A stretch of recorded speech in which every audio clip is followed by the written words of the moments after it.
Hanaki! Did you know that our souls are connected by fate? What do you know? I'm Yuno Hanaki, the one and only Oiran from Mialoon. Good evening, everybody. Welcome to the 50th OniMon. Welcome, welcome. Probe? Yeah. You want it so badly, here. What is that next to us? A meat thermometer. I'm checking your temperature. That's like 100 but in half or something. So true. So correct. Also, thank you that Matt for the gifted membership. Shadow we cooked. We're not a turkey, you're not. You are my beloved beef tenderloin. I have to get to the center cut of the beef. Rounds up to 100? That's not how that works. It's not how that works at all. That is not how you round. If you don't remember to turn on the oven, what the hell? Of course I remembered! An offering. Thank you so much. Very good. Thank you for the $25. I have to check the dashboard again. One moment. One moment. It's always the first donation. I need to figure out what I'm doing wrong. Maybe it's something weird in my settings. Oh, there was no message. But okay, thank you very much for the tip. WWE Raw on Netflix is starting right now. Congratulations. Congrats to the people who like wrestling, I guess?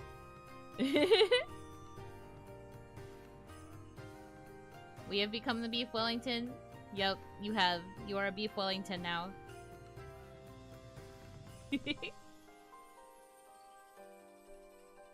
When am I wrestling? 2029. I'm making my debut. In the, like, feather class or whatever the hell it's called. The lightest one, because I'm tiny. It's actually a favorite pastime. Becoming a Beef Wellington? If that's the case, I think you need better hobbies.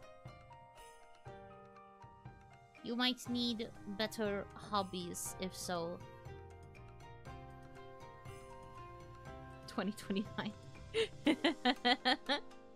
Yep, that is what I have confirmed. 2029, I will debut. Wrestling? Oh, okay, sure, it's wrestling. Though fire we be, souls can't be cut, but they can burn. Remember to pull us at 110 to finish heating on the counter. That's fair. I'll pull you out at a particular temperature. I actually don't know what the default temperature on that probe was. Hold on, let me see. I just pulled a random one that was transparent. Oh dear, I think you're at 145. Maybe I need to take you out to cool. Perhaps I need to take you out to cool. You guys are a little bit cooked on the inside.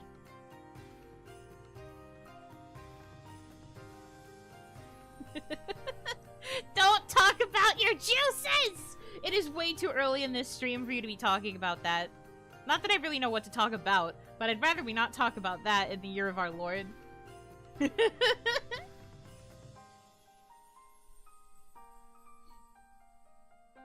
I think we have a fever. I think you are just very cooked. That is a normal thing to say about cooking. That's what they say. That's what they want you to believe. I don't know how true that is, though. But anyway, hello. Hope you had a good weekend. My weekend was pretty alright. I spent my Sunday, being a little bit productive. I got some stuff done. Are you sticking that thermometer to the center of the beef tenderloin, which is you? Staying warm and cozy? So far, it oscillates a lot. Like, sometimes it's really, really cold in here, and then sometimes I get really, really overheated. So, it's kind of hard to tell. Right now, I am pretty warm. It sometimes changes.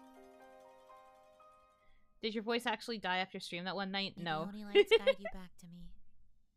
Jonathan, thank you for being a member for 10 months in Oni Lights. Hanaki in the office lurking while working. Have a good rest of your work shift. May it be a productive one. Thank you for choosing to lurk with me. Yippee! But no, my voice did not die. It was a little bit tired, but after I rested it and, like, went to bed properly and all of that stuff, I woke up and I was fine. My voice might have been a little bit lower than usual in the morning, but it was better by, like, I don't know, late morning, early afternoon. So I'm good.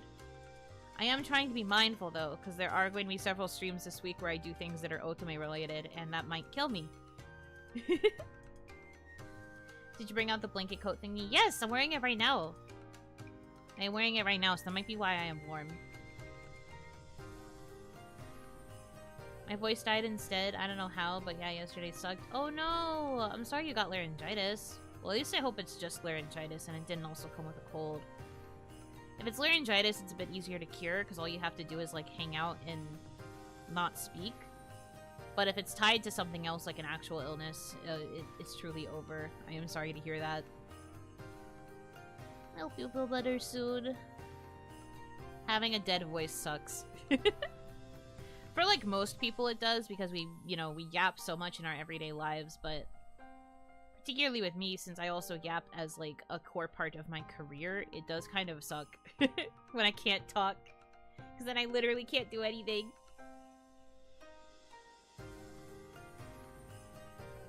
Speaking of illness, I'm finally getting out of mine. Yay! Good to hear. Keep taking that medicine. Heal up. Eat soup.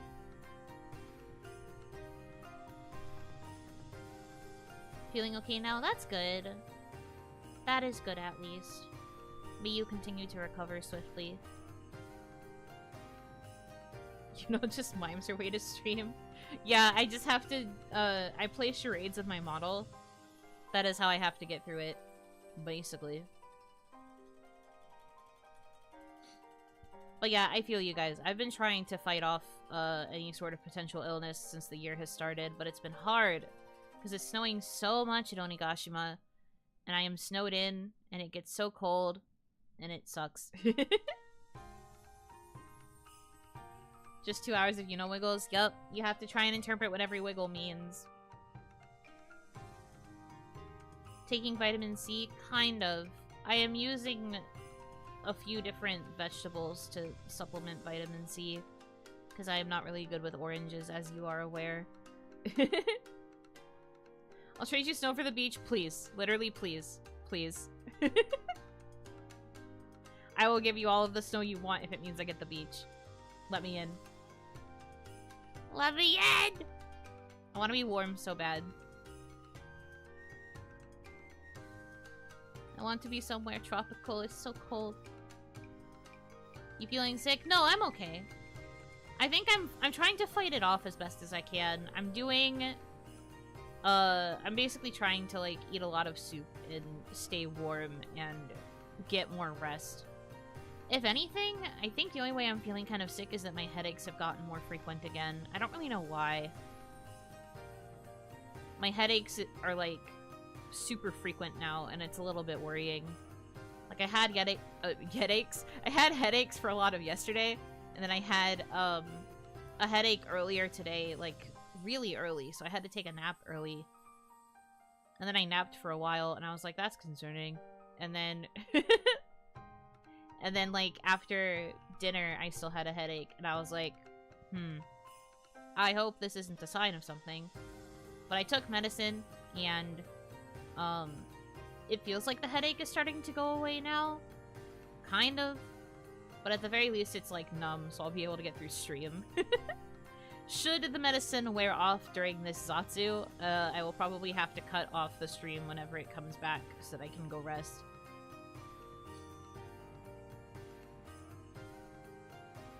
Possible caffeine related?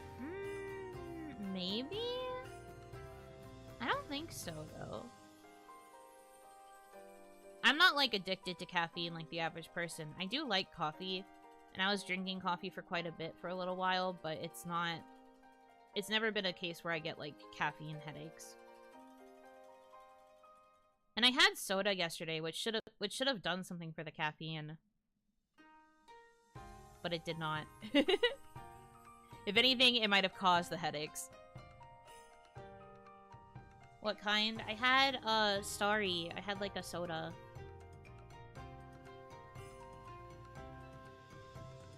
Because I ordered pizza yesterday, which is not something I usually do. But I was really craving a pizza. McDonald's Sprite in a can. Very fizzy, yes. Starry doesn't have caffeine? Really? I thought it did. Well, yeah, I ordered a pizza. And because I don't really like most Pepsi products besides Starry, I got Starry. And it was really good, but very fizzy. What kind of pizza? I got a Supreme pizza for once. That used to be one of Onimama's favorite kinds of pizza. For those of you who don't know what's on it, it's like pepperoni and onion and green pepper and mushroom? Yeah. I think it comes with something else, but I think it's, I don't remember what else comes on it. That was at least what was on my pizza. Never heard of Starry? It's the rebranded Sierra Mist. It used to be Sierra Mist, but now it's called Starry. Black olives? Yeah, I think so, but Onimama never liked it with black olives, so the ones I usually eat don't have black olives on them either. I have them keep that shit off. But it was so freaking good. I was specifically craving, like, the taste of the green peppers on it. So I was, like, basically just wanting a pizza with green peppers. And it was really good. I ate a lot of it within the course of the day. Because I ordered it around lunchtime, which is also something I don't normally do. I don't normally order lunch. Usually I will make breakfast and or lunch at home, and then I will only order out for, like, dinner. Sometimes I'll order breakfast, but then I eat the other 2 meals at home. Generally, though, I never order lunch. But I was craving pizza so bad. I was like, I have to get it. I have to get the pizza. It's something that I need. And I had been craving it for like a week, on and off. And I had been trying to hold off on ordering it until I paid all my bills. But since I paid all my bills, I was like, well, it's pizza time. It was really good. I still have 2 slices left. Left over. So I will probably be eating cold pizza soon. Not tonight, because I am very full of mac and cheese, but I do have more leftover pizza. It's so freaking good. Green peppers and onions on pizza are life-changing. They're so delicious. Yum, yum, yum. Have you tried mac and cheese pizza? I have, actually. I can't really get it anywhere near me on this side of Onigashima, but back when I was in, university, I tried mac and cheese pizza, and it was pretty good. You have to have something to cut through all the cheese, though. I, like, replaced the red sauce on it with something else. Like, I think I replaced it with a nacho cheese sauce so that it was, like, extra cheesy. But then I had to get, like, marinara sauce for dipping because otherwise it was just way too cheesy. You have to find a way to cut through the cheese with something else. But it was really freaking good. You have that Italian pizza with hot dogs and french fries? No, but it sounds really good. I've said this before, but I do think I would like that. Because I've also had, like, loaded potato pizza. Loaded potato pizza is really good, too. But, you know, that's made to be more like a loaded potato versus a more traditional pizza. Mm-hmm.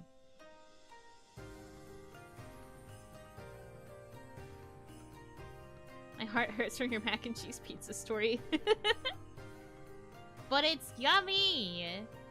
I didn't eat it a bunch. I think I only had it like 3 or 4 times over the span of my time in school. And I can't get it here, so I haven't had it in a while. But I did like the combination, though. I really like carbs. Something to learn about me is I am okay with doubling up on carbs. That's why most of the time when I eat pizza, I will get, like, potato wedges. Like, big fried potato wedges. As, like, my side. I tend to like it more than breadsticks, even. But I will double up on carbs. I'll also eat a pasta alongside a pizza. That was what I ended up doing the other day, too. I had a little order of pasta alongside the pizza. I was just craving so much. Really needed the carbs, I guess. But I've been a good girl and I've split it up over the course of a couple of days, so I am not too worried about my consumption of carb.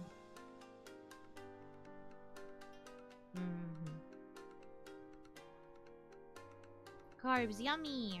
Very, very yummy. There was a white pizza they served back in school and I haven't been able to find one like it since. Oh my gosh, I know, right? Those foods that you fixate on when you're in school that you then can't, like, find or replicate anywhere else are... I'm like, constantly chasing that high. I feel like I've told this story before, maybe during a writing stream or something, but there was a time I was working on, midterms. I'm pretty sure this is a midterms story. I was doing, midterms, and, you know, because I was a creative writing major, pretty much all of my midterms were essays. Essays or short stories. So, a lot of fucking writing. A lot of time spent in front of my laptop typing away, praying for death. And there was a time I was working really late into the night and I knew I had to finish by morning and I needed energy.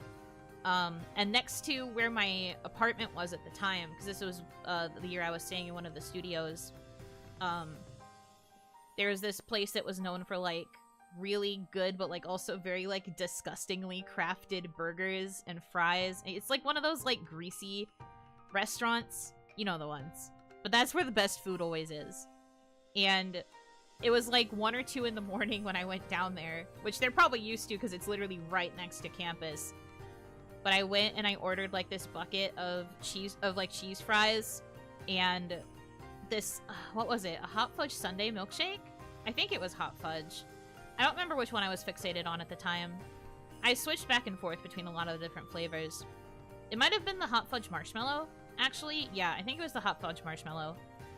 But I got that with the fries, and they must have known that I was struggling with my papers because they loaded that bucket. It was so full. And I had fries for, like, 3 days afterwards because I just had so much. Oh my god, those... Nothing has ever gotten me through college better than that bucket of fries. And that milkshake too, of course. I really love how they did their milkshakes there. So yummy. And there's nothing like that near me on this side of Onigashima now, so, like, I'm so pissed off about it.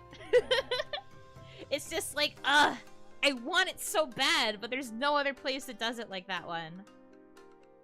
I keep wanting to travel back over there so that I can go to my old stomping grounds, which is all the old restaurants I used to like. Eat like I was in college again for a little while. Most of my motivations to travel are for food, to be honest. But that's because I like food. Taco pizza, beans instead of sauce? Disgusting.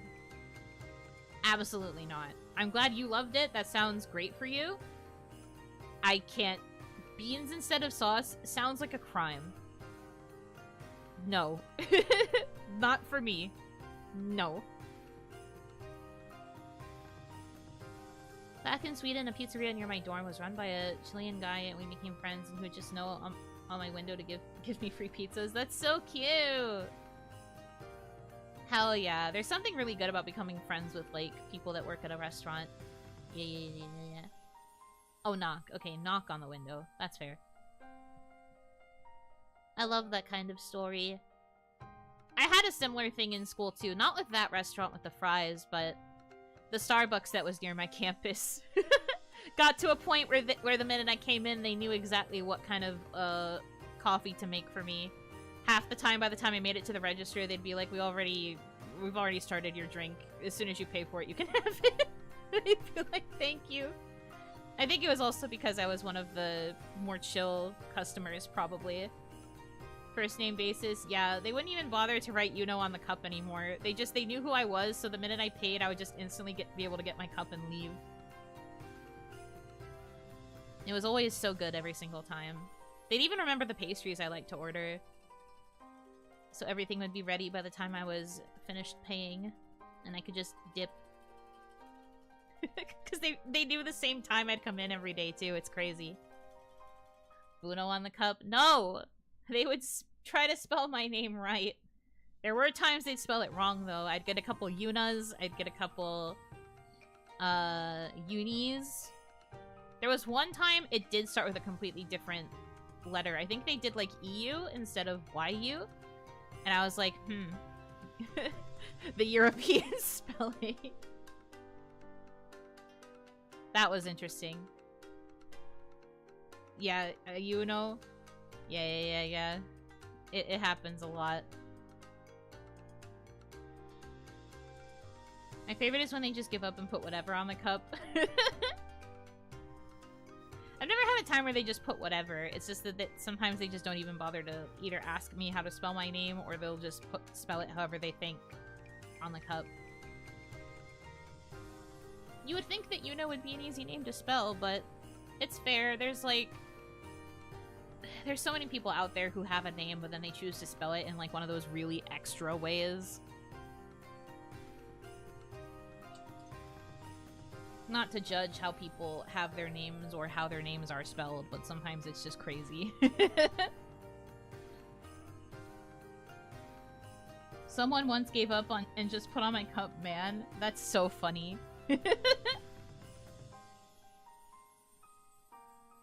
I was such a super regular to a pub that a new bartender was about to charge me for a drink and the owner gave him the eyes and he quickly said never mind. Oh my goodness.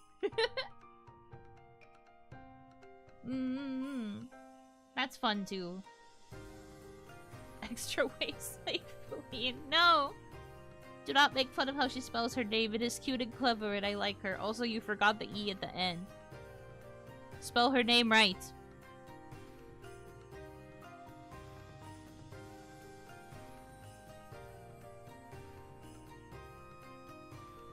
Fake fan. Yeah, fake fan. See yourself out.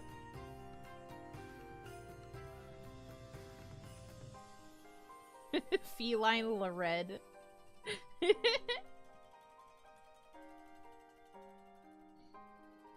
Cup for misfeeling. True.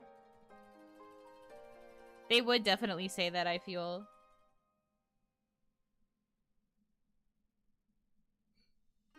What happens if I boop the Buno? Probably nothing. I would just blink. Maybe my nose would scrunch up a little bit like how a rabbit's does, like a little ugh. But then nothing else would really happen. Explodes. Yeah, I blow up instantly, actually. If you boot me, I disappear, and the rest of the stream is just the void.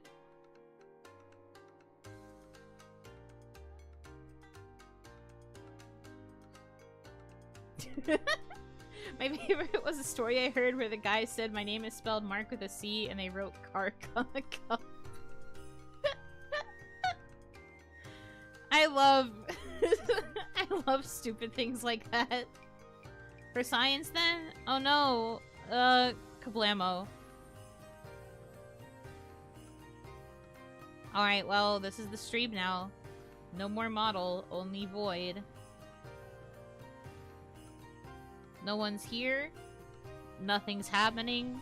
That's how this is for the rest of the stream. We finally got rid of her? Damn. This is about to be the shortest Yuno Hanaki stream you've ever seen. Stream's fucking over. How could you be so rude? I can't fucking believe this shit. What the fuck?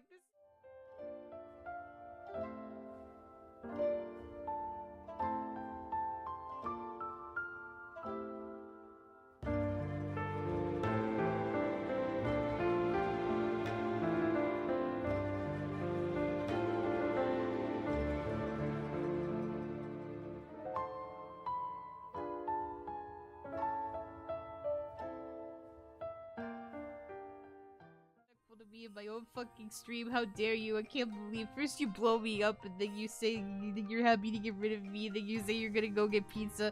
What the fuck kind of fucking shit is this? What the fuck? Why do you hate me? Everybody's so mean to me. Every day I wake up, I am bullied, I am ridiculed.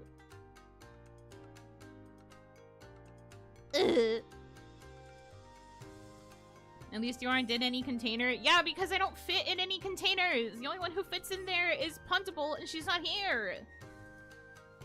You can't put me in a container. I already live in a box. Gotta be a little bit mean to keep you grounded. Not like this.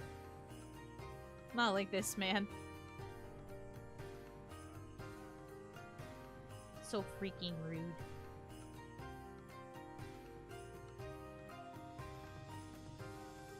We can find one that fits. No, you can't. No, you can't.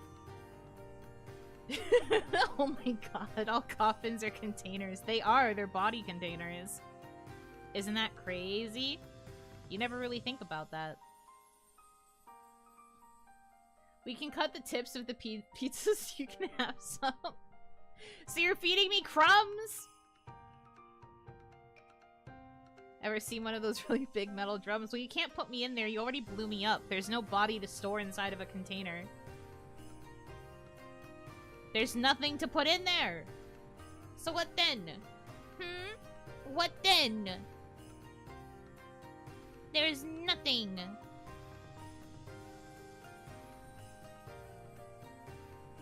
For your size, that's a whole slice. I'm not that small!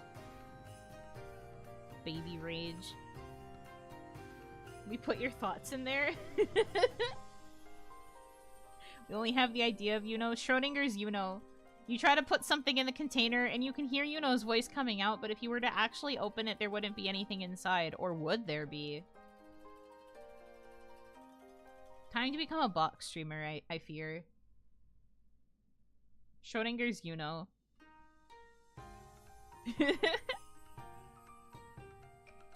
We write Yuno on our poems and eat it. Isn't that the way to cure anxiety or whatever? Like, you write down a bunch of the characters for person on your hand and then you eat it to get over your nerves. You know or you don't. That's literally so fire. Accurate. Never heard of that. It's a Japanese thing, but like, some characters with stage fright, you write the character Hito on your hand a bunch, and then you like pretend to swallow it, and it's like you're swallowing all the people so you're not scared of them anymore.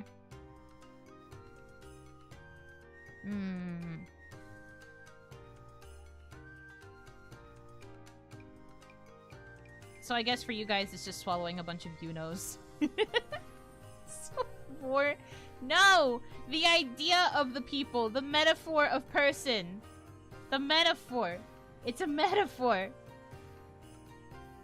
Who is reacting with the blush?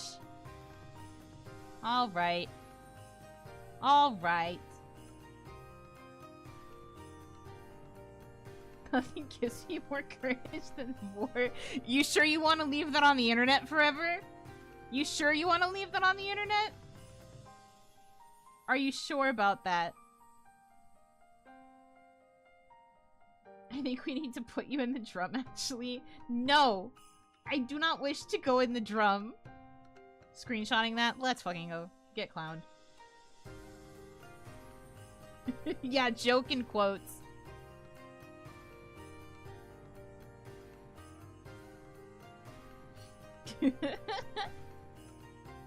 I do not wish to go in any sort of drum. Do not place me in a container. I already live in a box.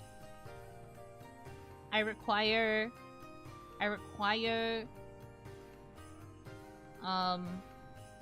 you know, not being in a container. I already live in one. Thank you. This kid joke here because you always think I'm being serious. Well, that's because it's fun to make it seem like you're taking it seriously.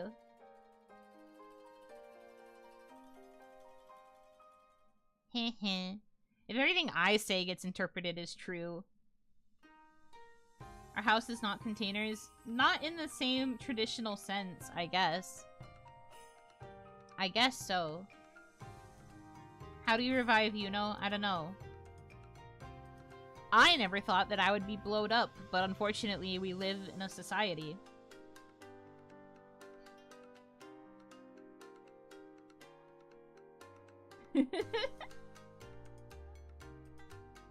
They contain memories. I guess you're not wrong. Is the Earth a container for life on Earth? I would say if you're outside, no. Because, like, the atmosphere isn't really like a wall. in the same sense of being inside a container, because a container has to be, like, sealed. I guess the Earth is kind of sealed, but not really. That's like twice in 2 months you exploded. If I had a nickel for every time Yuno had to explode for some reason and say kablamo when she did it, I'd have 2 nickels, which isn't a lot, but strange that it's happened twice.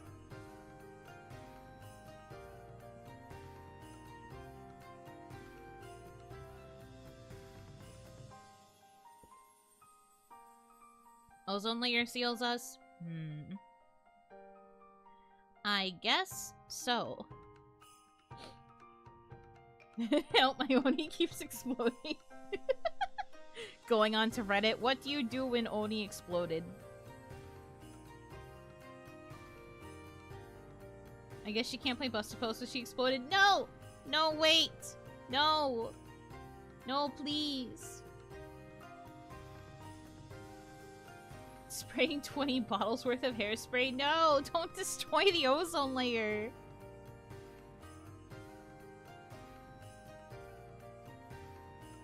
I'll come back whenever Bustafellows finally has a confirmed release date.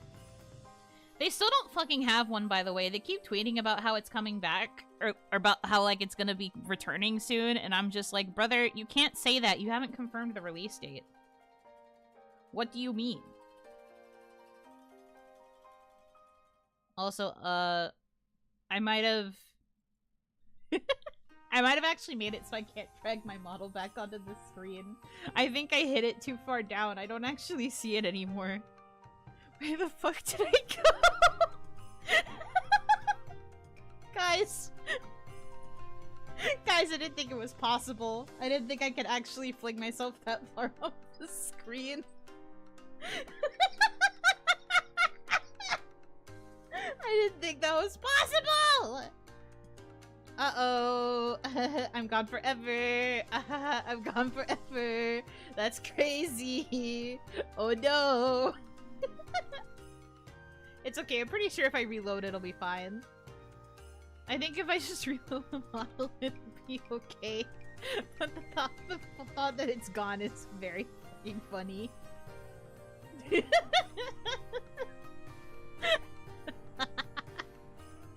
Not even a PNG, she's an airtuber. Yeah, this is the new meta. Faceless VTuber. Truly faceless. No presentation, no personification, just a voice. Back to the old classic Let's Play format. Oh, Hanaki, everybody, welcome back to my channel. My name is Yuno Hanaki.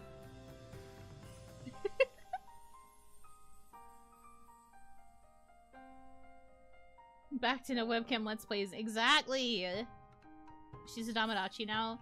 I would love to have an actually, like, rigged Damadachi model. I just haven't thought about how I would go about commissioning one, if ever.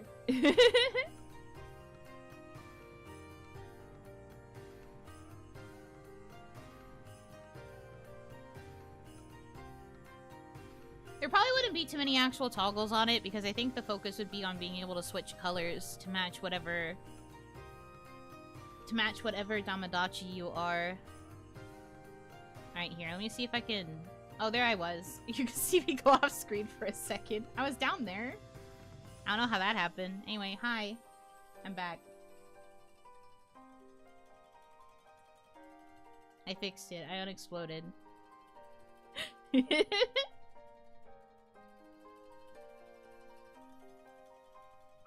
Found and then leaves immediately. Yeah, she left and then she came back. Oh my god, it's Yuno Hanaki. Never thought I'd see her ass again.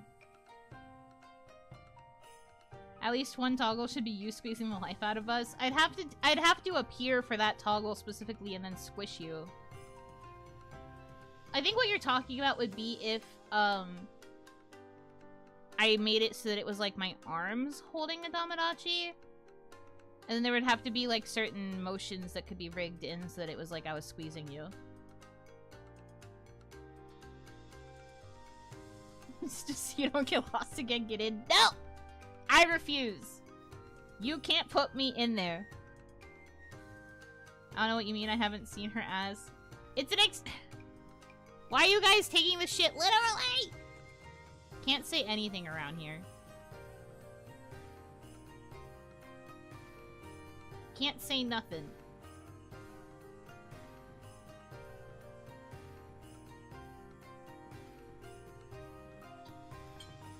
But also that's true. I've also never seen my ass because in my current reference sheet, when you look at my back profile, you can't actually see it because my hair covers my ass.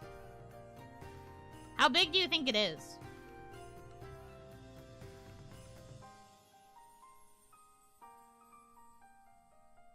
I personally don't think it would be that big. I think it'd be a pretty modest size. Just purely based on the size of the thighs, because, like, the size of the thighs implies that there's definitely something there. Medium, not big, but round. I agree. Fair assessment, I'd say.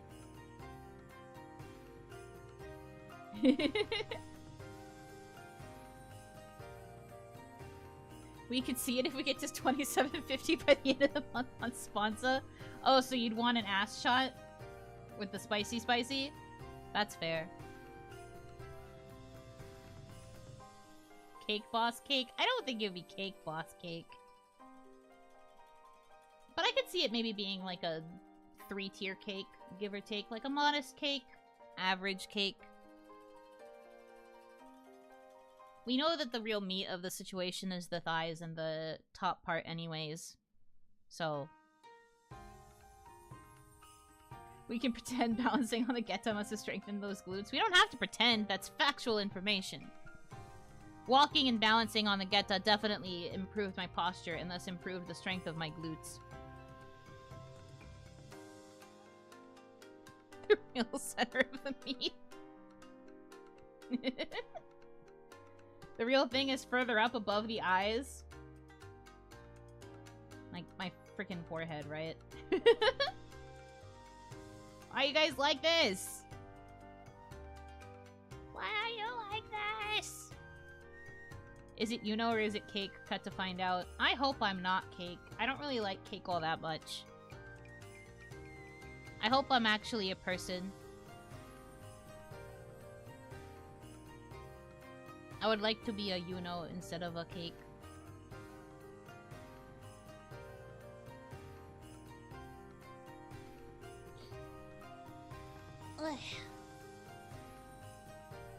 This is a random segue, but have you guys heard about that, like... I guess it's a TikTok trend? I don't actually know because I don't watch TikTok. But have you heard about that social media trend of, like, medium rare desserts? Have you heard about this? Or am I just too entrenched in watching food videos on the internet?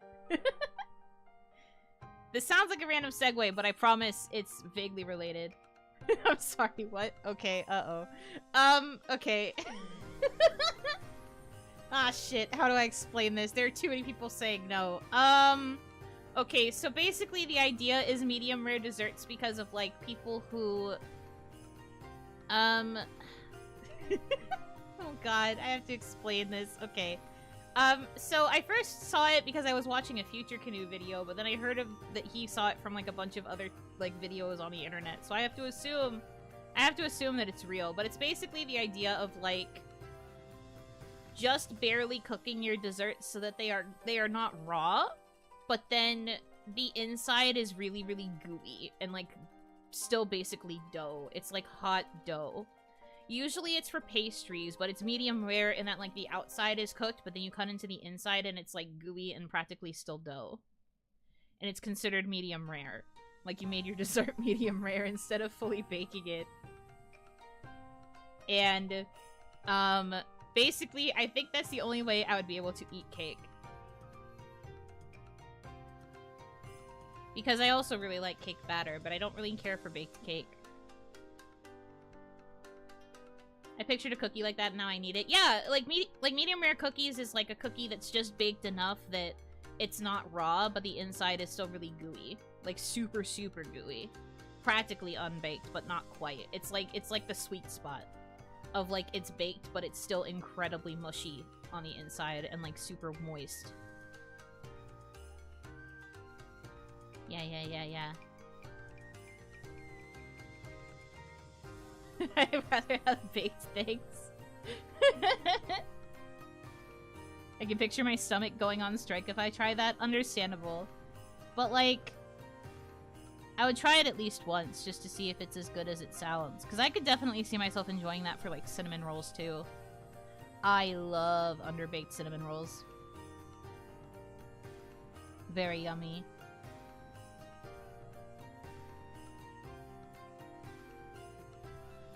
Have they done an eating the burger with the paper shell challenge yet? Well, there was that, like, joking meme trend of, like, do you eat your banana with or without the shell? And it led to a lot of people doing that kind of thing where they'd, like, eat food that was still in its wrapper.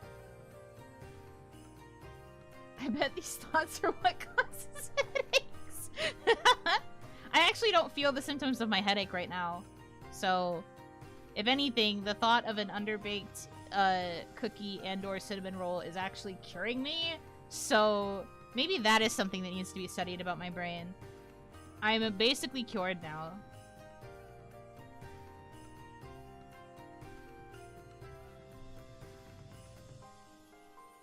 I think I make cookies like that, just enough on the outside to have structure and then soft on the inside. Well, not soft, but like wet. Like really, really moist. Like basically wet. Hold on, I have to see if I can find fucking evidence of this. Hold on.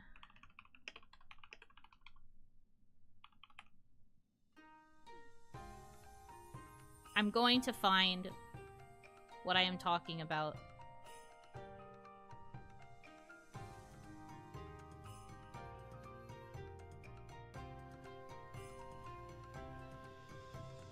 Well, I'm finding results for the Future Canoe video, which is, you know, where I first saw it, but I'm trying to actually find the references in question.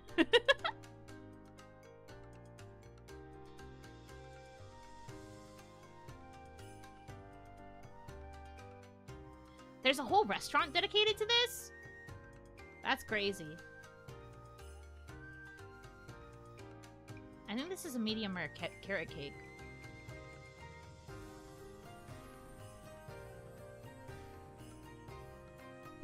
No, it can't be.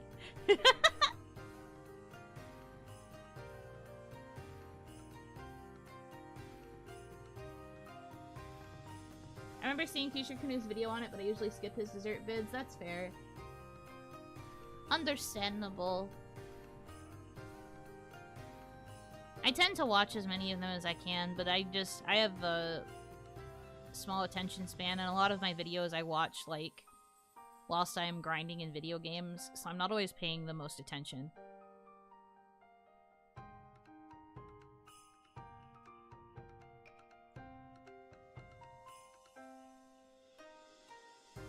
Okay. Hold on, I think I found the thing.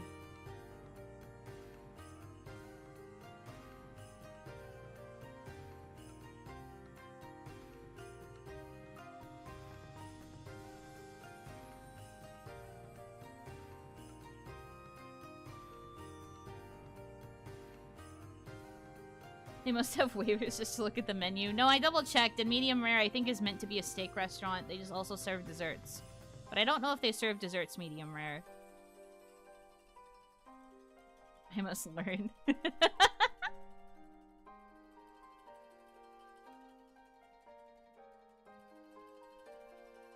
Hold on, let me make sure my audio is muted, because I don't want it to, like, blow out your ears.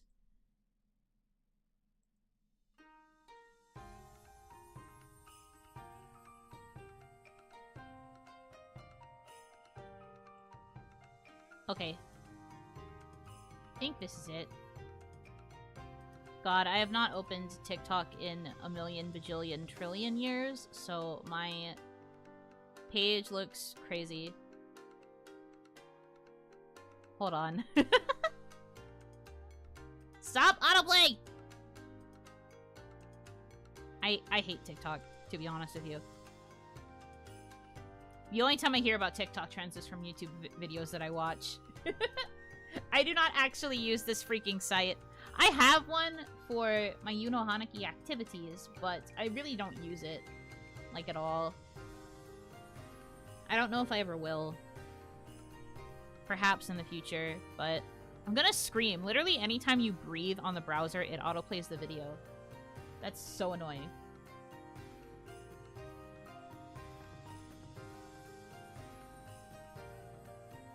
You're so right for that, bestie.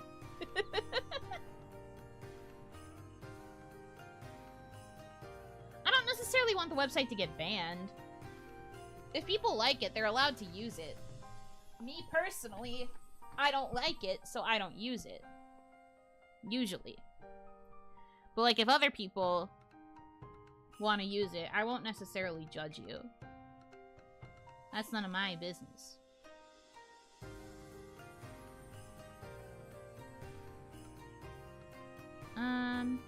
Okay. And then...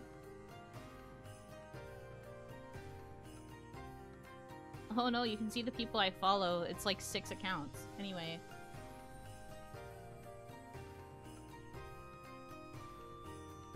You don't really need the sound for this, and also I can't really make it full screen because TikTok's annoying like that, but look.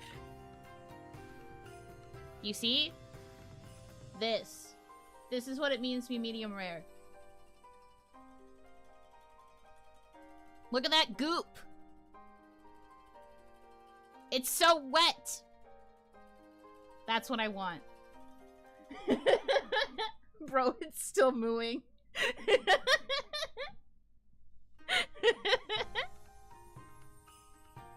It looks sus. It's just really wet chocolate. You are so wrong for this.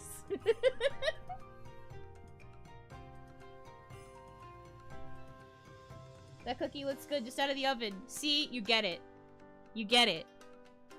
You understand. Look at it though. It's so pretty. Yum. Do not autoplay. Do not autoplay that.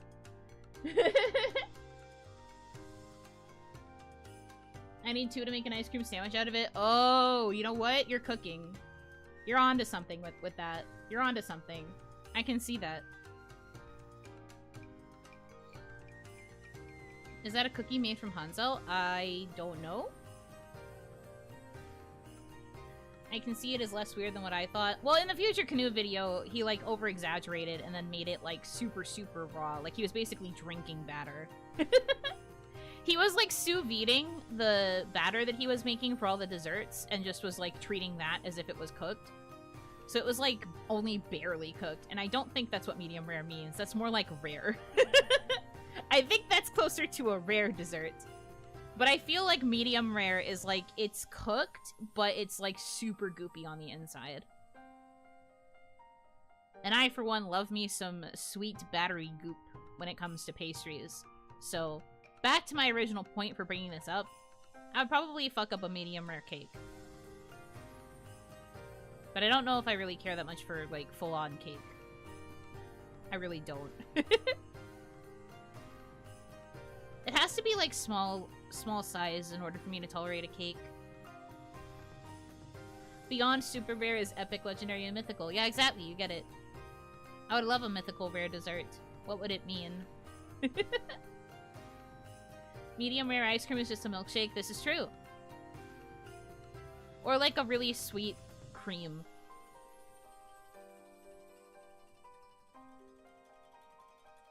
You were right about this.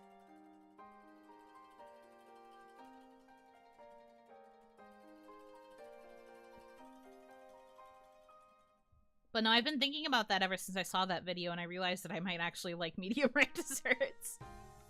I like them undercooked. I like it when they're really soft. That's why I'm still kind of sad that that time in middle school when we messed up the muffins and made them salty. Like, our muffins were also undercooked because we used the microwave. I probably would have loved them if they didn't mess up the sugar and salt ratio. Mythical is just pouring sugar into a funnel. And then the funnel is, like, positioned right above your mouth. Yes. Very true. Only cake I like is Boston cream pie, which is basically like an eclair in cake form. That's true. Boston cream pies are really yummy. Why did you mess up the salt? I didn't do it! It wasn't me! I was doing the dishes! Have you ever tried that safe to eat raw cookie dough? Yes. I love that shit. I can't have it in the house, though, because it disappears within a day. I can't have it in the house. I love it, though. It's very yummy. That's why my usual go-to is the cookie dough bite candy. Because it's also basically that, like, safe-to-eat cookie dough, but it's made into, like, an actual candy form, and it's coated in milk chocolate. It's also portioned into boxes, so I'm not as tempted to eat an entire thing in one go.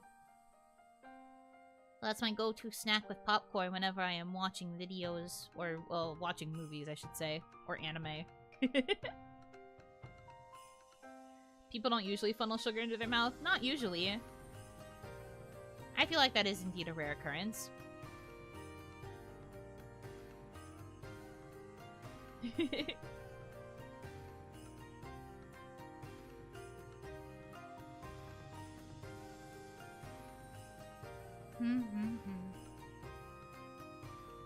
Man, now I really want, like, an underbaked cookie.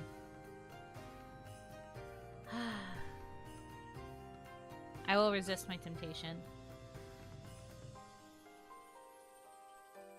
We don't have flowy cheese here. That sounds like such a miserable existence. I don't know what I would do without flowy cheese.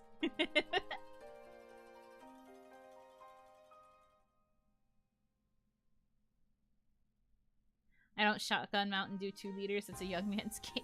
I've never liked Mountain Dew. I never understood why people were so, like, fixated on it. I tried it. I didn't understand the appeal. I was just like, bleh. This stream is making me regret my girl dinner. I'm sorry. I did not realize it was going to become such a food conversation either. But sometimes when you start talking about food, you just can't stop talking about it. There's always something new to say. Strangely. It's a very diverse topic. Way too much sugar, I feel my teeth dissolve. Maybe that was it. I don't know.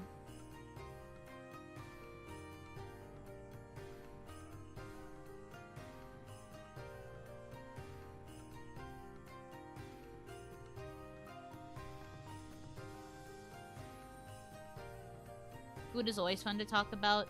I suppose so. I'm glad I'm not really much of a soda drinker. It's like very specific occasions. Or like specific cravings. Like now that I've had my fill of that craving of Starry and like the pizza and stuff, I'm probably not going to crave it again for a little while. And I think that's great for me. Because I am glad that that is not an indulgence I'm constantly taking part in. Medium rare beef Wellington infected Yuno's brain. Now everything is medium rare. Everything is medium rare. Medium rare water? Wouldn't that just be like shaved ice? I guess?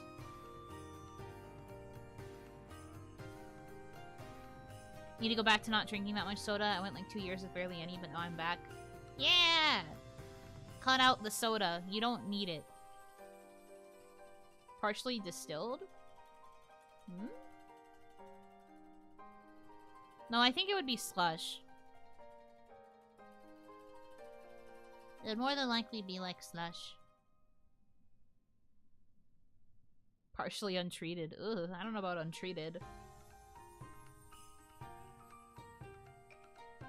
Medium rare has a heavy hydrogen, super rare has a radioactive hydrogen. Oh no. Well done, Water Steve. So true. Hanaki, welcome in. You don't have to apologize for being late. It's no big deal. It's just a stream. It's just a stream.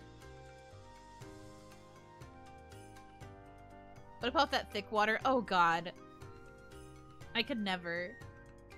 I know why that thick water exists. Offering. Thank you so much. But I can't do it. Pointless speculations, thank you for the $5 tip. Yes, but the tarot cards told true. I'm actually catching Yuno streams live. Wow! Hooray! My prediction was correct. I love that stuff. You're crazy! What do you mean you like thick water? Thick water is scary. Well, okay. You have to be careful with how much of the thickening agent you add to the water. I think if it's only a little bit of thickener, it's not the worst thing. It's just weird. But the more of the thickening agent you add, that's when it gets awful. Thick water sounds insane. Have you ever seen thick water? Okay, I'm gonna have to find a video of thick water so you can understand. Thick water. So you have to use this thing called Thicket, which is like a powder that you can add to a drink.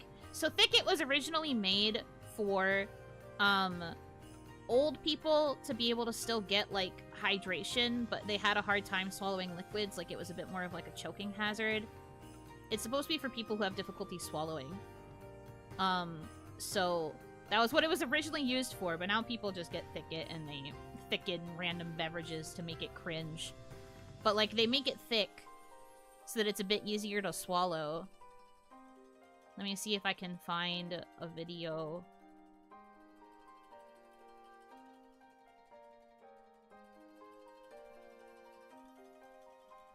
Is it like when a water girl is curvy? You wish. It's medium rare gelatin. Alright, hold on. I'm pulling up. I'm trying to find thick water. I have to find a good video of it. I don't want to find someone being, like, disrespectful. So I'm trying to find something that's kind of neutral. Because I care about respect in this house.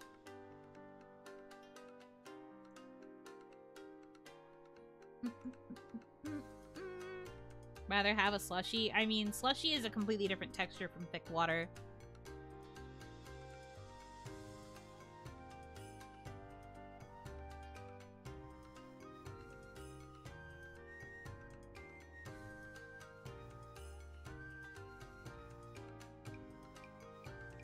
Okay, I need a better view of, like, what it actually looks like.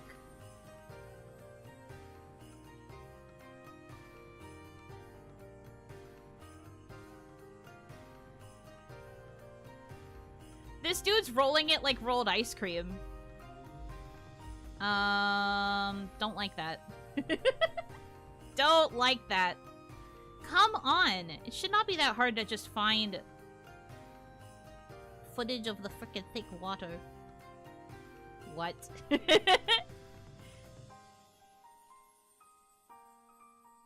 Cold Stone Creamery water. Yeah, that's literally what he was trying to do. He was treating it like rolled ice cream. He put it onto the, like, ice plate and everything.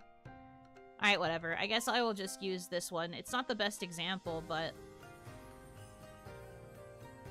you can kind of see the texture from this video, so we'll go with it.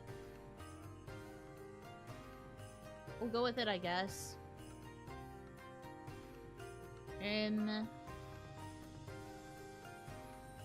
Hold on, I have to see if it'll refresh. There we go. Don't look at my recommendeds. There we go. Alright. So you can kind of see it. You can't see my cursor. Hold on, let me turn it back on. You can kind of see it in the cup there, but it's like thick.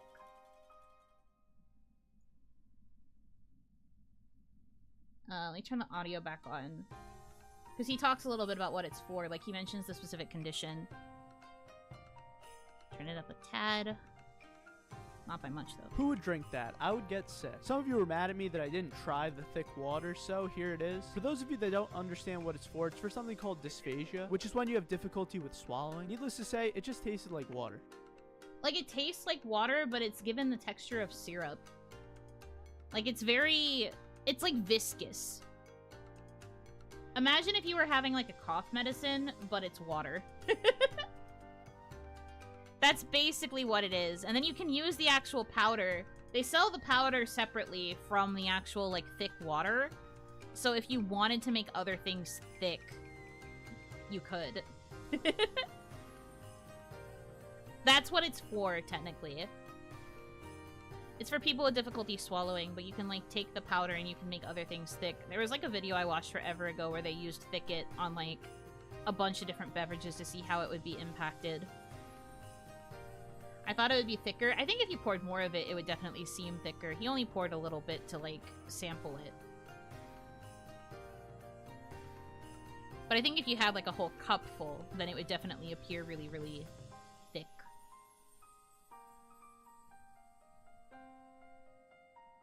Thought it would be like a non-Newtonian fluid. I think it does react like that depending on what you're mixing it into. Because you're technically not supposed to use Thicket on, like, every liquid, but I think depending on which one you use, it does actually change the effect on it.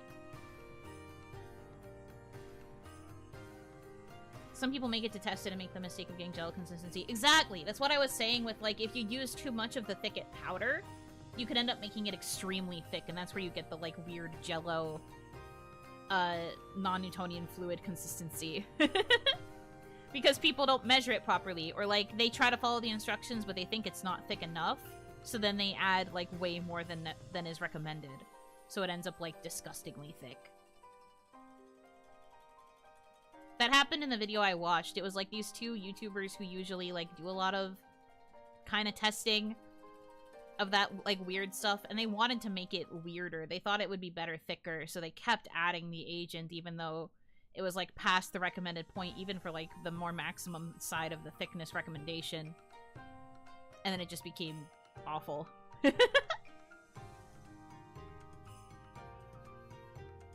Imagine thick Oreo Coca-Cola. I would die. I would hate that. Have you seen the video making frozen 7-Up gummy bears? No, but that sounds yummy. That sounds kind of good. Because, like, I understand the process of, like, making those kinds of gummy bears. Because that's how you get, like, alcohol-soaked gummy bears and stuff, too. Like, it makes sense, and it sounds like it would be kind of good, but...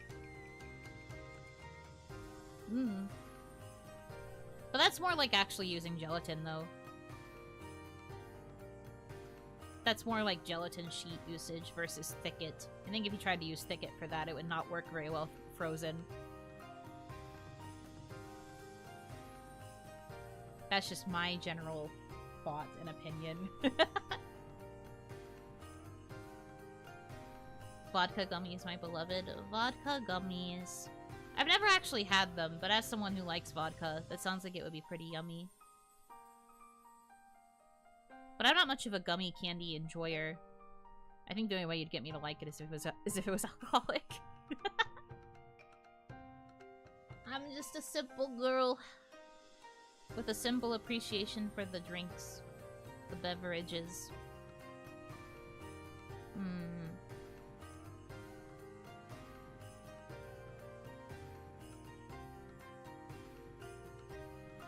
You mean you used to make them when you were of age in college, right? Right. We do not promote such other activities on the Yuno Hanaki channel. We don't do that here.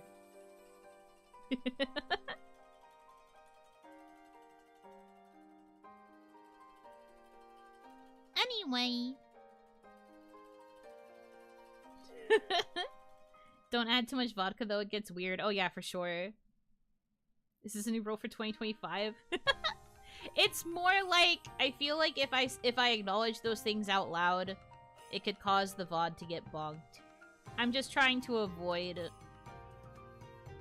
saying things that could get us bonked regarding people below the age of 18, you know? Also, this is an adult space. I'm trying to make sure everything is good. But yeah. No, you're good. No worries, no worries. I'm just... I am trying to be careful. When you say that, that's when the rebellious teenager tunes in. I hope not. I mark these streams for adults. Don't come in here. Thick vodka. Ugh. No, that sounds awful. No.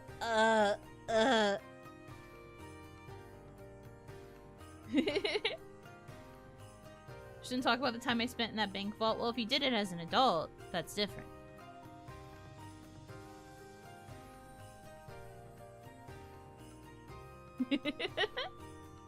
What do you mean they're cooking? Don't say that!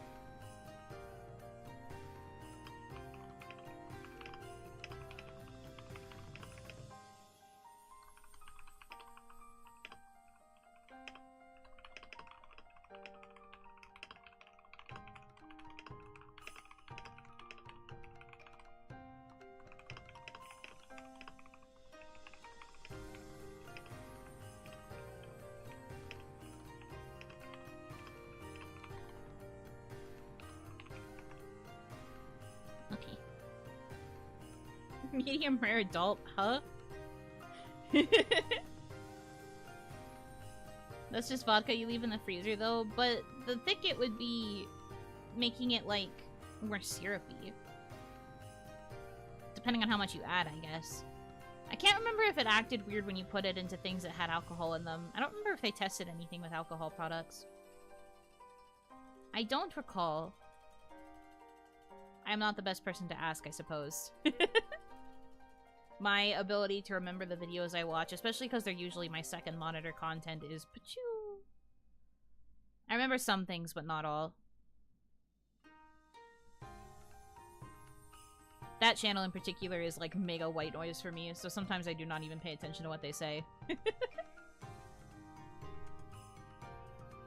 I'm just like, yeah, okay, happy to be here. They're making drinks thick with thicket? Okay. And then I just don't pay attention to anything else.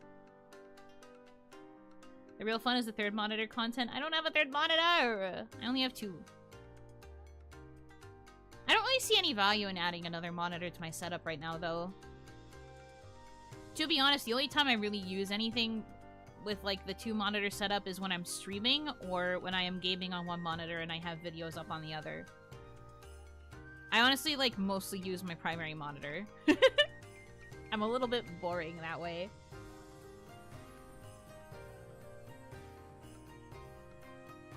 I'm a 1 monitor fella. I was you for a long time, so I understand. I have a 2 computer setup instead. Oh man. Powerful. I've debated, when I sometimes talk about the, back in the blue screening era, I was talking to a friend about it, and they were like, you know, we could probably offload a lot of these issues if you got a second monitor, or not a monitor, a second PC to have like all of your games for actual streaming, and then you could have like a separate PC for everything else. And I was like, that sounds so fucking complicated. You have to understand, Onigashima is not that technologically inclined. I barely understand enough to keep things going for myself, and I know how to troubleshoot. I can't do much else. If you had me running 2 PCs at the same time, I would die, I think. I would die, and then the PCs would explode.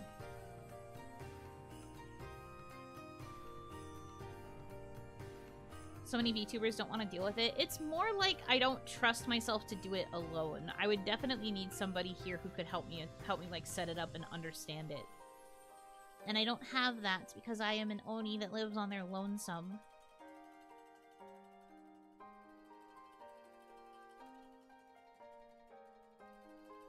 Two PC setup probably works great if you don't have one high-end one. Yeah, exactly. That's part of why it was being suggested. Since my PC is not exactly low-end, but it's getting there. Because it's a bit old.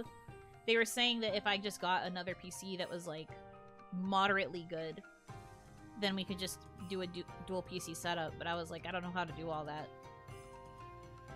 You can't spell Onigashima without Amish. That's fucked up. But also very real. They're doing their best out here.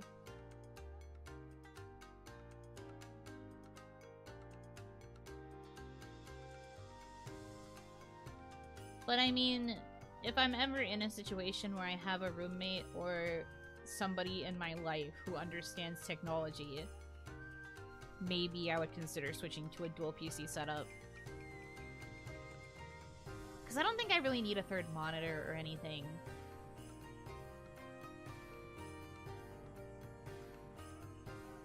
The way my setup is right now is pretty okay. The only thing I want to change is bigger desk, and then, like, I guess upgrading the parts. Figuring out how to upgrade the parts by myself and not being afraid. Booted up once and never powered down because you're afraid to run the boot sequence again. Well, the other thing that I would be afraid of running is my frickin' power bill going up. So no, I would turn it off. I would just have to learn how to, do it. And, like, memorize it, basically. Or have the instructions written down so I can always consult them. Would you like a monitor for your monitor? I guess that's what a third monitor would be, huh? Most people I see who have third monitors do the, like, vertical ones, and then that's where they put, like, Discord or other, like, chatting clients or something. And I guess I see the value in that, but I don't know. I just feel like there's much better uses for desk space.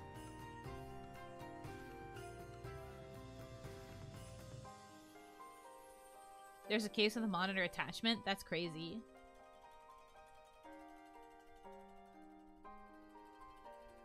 You could put us there to see us in all our glory. Yeah, you would be very HD. You would be taking up an entire screen for once. And I mean, I guess, but like I said, I need a bigger desk for that, and that is a plan. I was thinking about maybe trying to get a new desk this year. After I take care of my models, though, because my models are priority. Models first, then maybe desk. Is that a small joke? Yes. You guys are also small. Haha, tiny. Tiny baby text. Nice to meet you, favorite lyricist. Who, me? Nice to meet you too. That's crazy. I didn't realize people recognize me for my lyric work. Hi. Thank you for coming in. Standing desk or no? Maybe standing.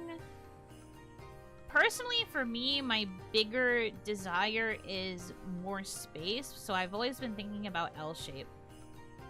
I feel like an L-shaped desk would be better for me than a standing one. If I had to choose between either L or standing. It's part of the writer at the bottom of the list. Yeah, I know. I'm not usually recognized for that stuff, so I'm very happy when I am. Every desk is a standing desk. Fuck off! I'm literally sitting in a chair right now! Still working on the concept of a W desk? Well, hop to it, considering I'm still thinking about getting a desk. You better think faster. I'm actually standing on my desk right now. Get down, please. That's dangerous. You'll fall and you'll hit your head.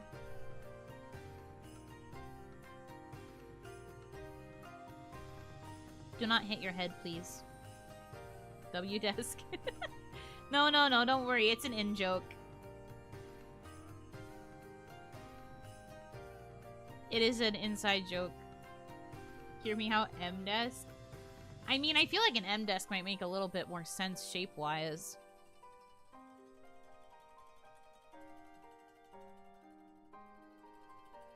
Fisher Price chair, shut up! Shut up! I'm in a gamer chair!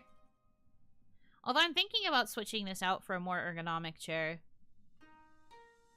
Like, this chair is supposed to be a mix of, like, gaming and ergonomic, but considering how easily it, like, broke before and how it still has a tendency to break, I'm thinking about just getting a different one that might be better for me. How old is this chair?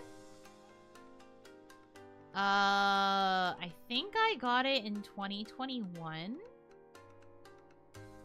So about 4 years old. Yeah. That's so young. Yeah, and it broke like 8 months in the first time. Which I fixed as best as I could back then. But then it broke again. And it just... I was like, maybe this is a sign.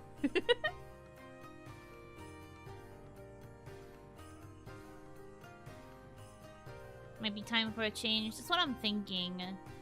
Either something more ergonomic, or I could just see if the manufacturer has, like, a better chair.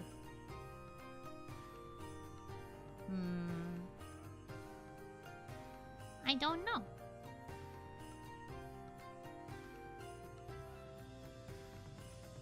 Bought my current chair the same year, and it's still though, because I remember when I was building it, I had a really hard time because, like, certain parts weren't aligning properly.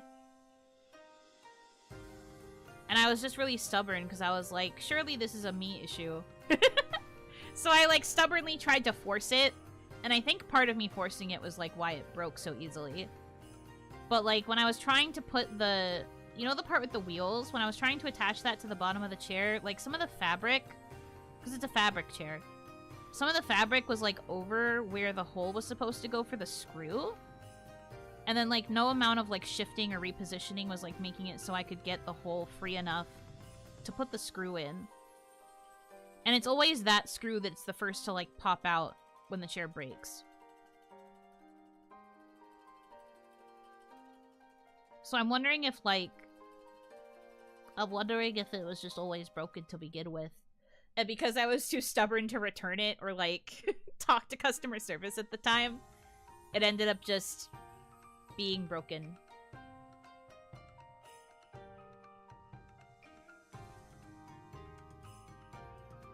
Tomboy strength. I really tried to, like, force it into position. I built it by myself, but it took me hours. I think I built this chair for, like, 3 hours, and it definitely was not supposed to take that long.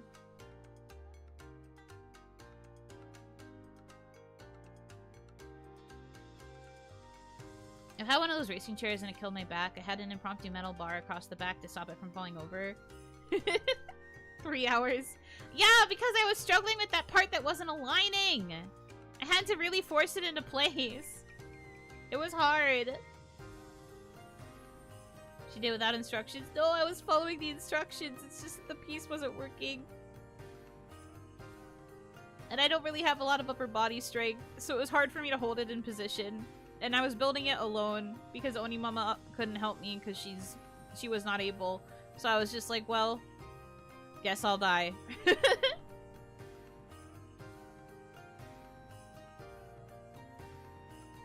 I was trying to help you. No. I will own up to my failures. I'm allowed to clown on myself. I don't need help. Did you almost get run over by the wheels? No. I was very careful because it said in the safety instructions to be careful of messing around with the wheels. I was able to get the wheels on pretty easily. Most of the parts, like, screwed together fine, but when it came to attaching the part with the wheels onto, like, the bottom of the chair, it just wasn't in alignment. So it caused some balancing issues.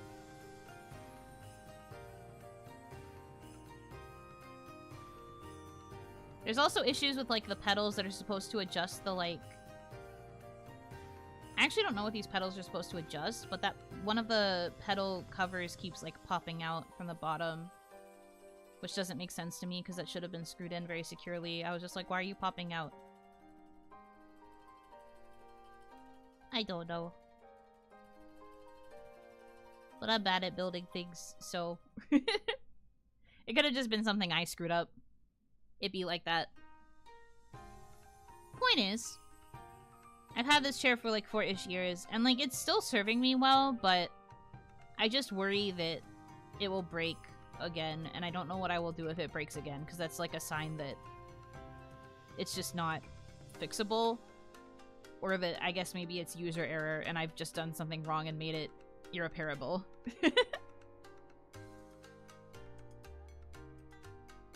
Just imagine it doesn't work after completing it. It worked great for the first few months that I had it. It was doing really, really well. But then, like, I don't know. It just busted, and then ever since then, it's been really difficult to get it to work again.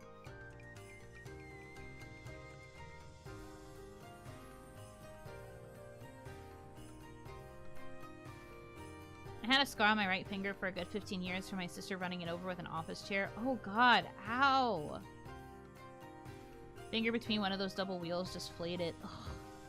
Ouch! That sounds like it hurt. Ugh. I could never.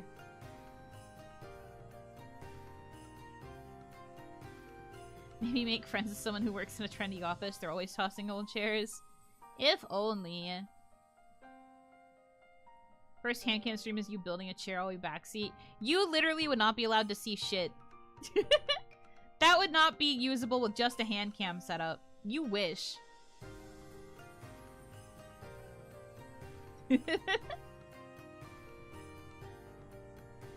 Those kind of streams only work if you're okay with showing your body.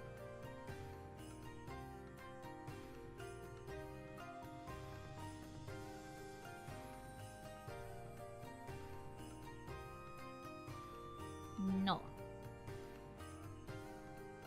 I got screw A in. What do I do now?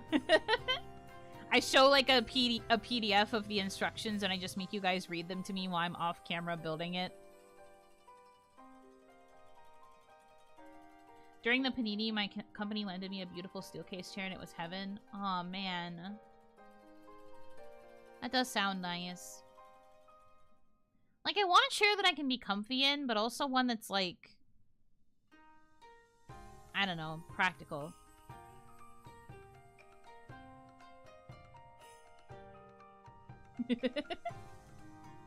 Build a chair stream, but we control the instruction booklet. I would have to be able to change it so that you guys are text-to-speech. So that I could hear you. I wouldn't be able to look over at chat.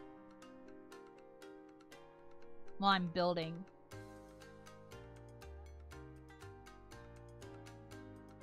That sounds like a nightmare, though.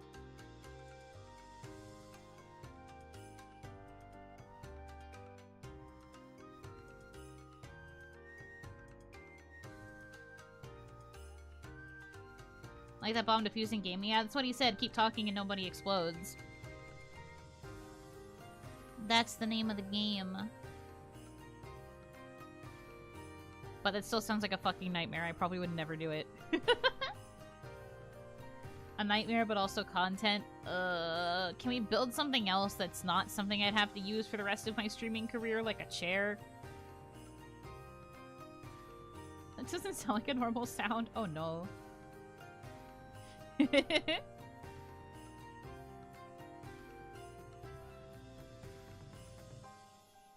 I don't know. Maybe I'd let you guys have the instructions to help me build a bookshelf or something. You're not building a grill. Chair too.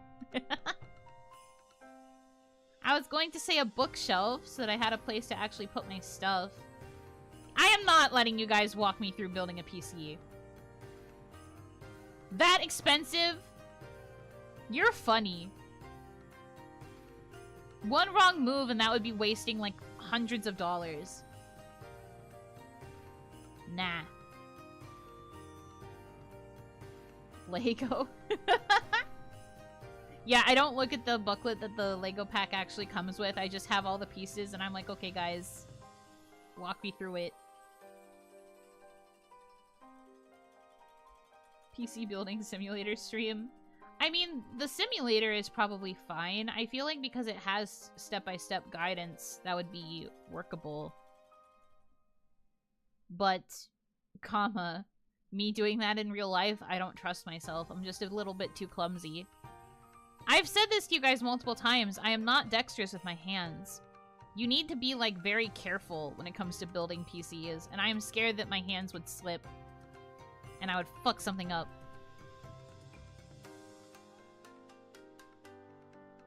The thing with chat helping is that you'll get opposite advice every step of the way. That's why I'm not letting you build a PC. Because that would require me spending hundreds of dollars on PC parts. And then you guys instantly being like, eat the motherboard.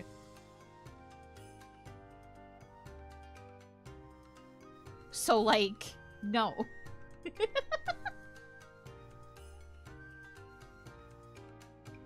How'd you know?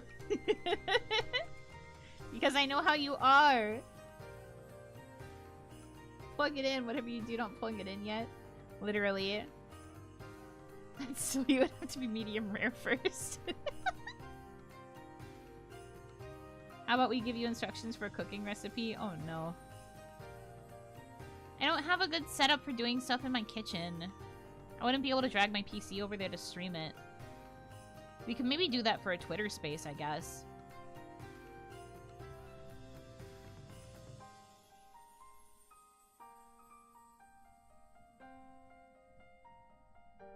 If you plugged it in, do not unplug it.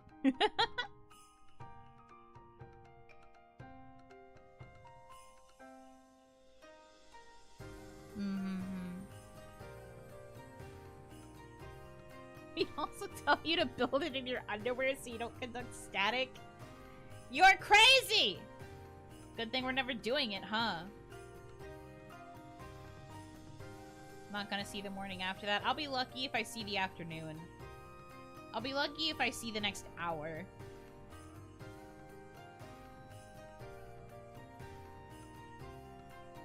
That's legit advice. Maybe for guys. Did you forget that I'm a girl? I can't do that.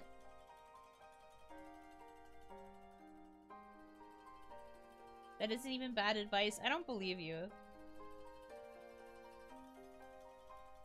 I refuse to believe. But those aren't real.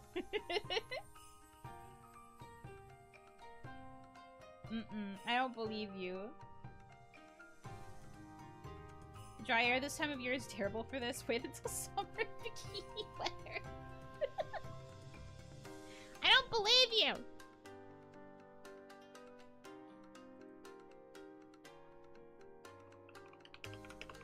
Can't believe you're making me look this up.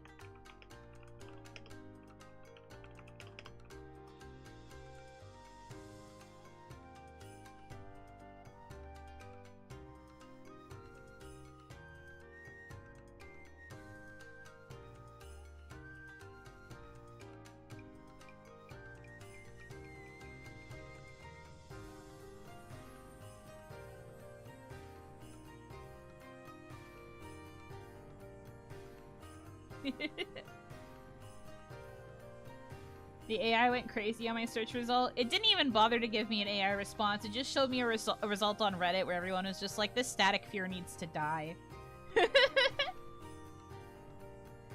They said it's not that big a deal. At worst, you could just, or at least you could just touch, like, stuff that could keep you grounded for, like, a second and it would absorb most of the static. Static itself is not usually that big of a fear when building PCs, because the conductors are usually dealt with before then.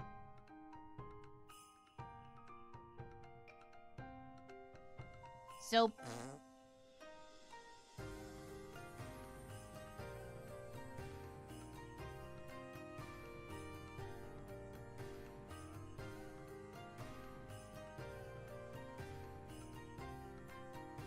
Who do you trust more, us or the internet? Google. And I don't even really trust Google. Just hold on to the case while you build. How long do you use your PC? Do you mean like how long is it on in a day? I would say probably like 13 or 14 hours, give or take. I always make sure I do a full shutdown before when I'm going to bed though.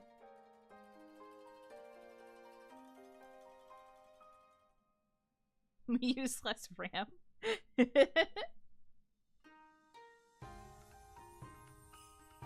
Maybe I would consider using you if you just gave me RAM the more that I used it.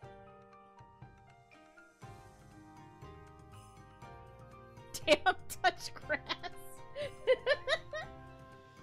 You can't say that to me. Literally, streaming is my career. Most of what I do, I have to be on my PC. I am touching grass more than before, though. I did definitely have a period where I was, like, literally not touching grass at all. But not anymore. I'm trying to be better.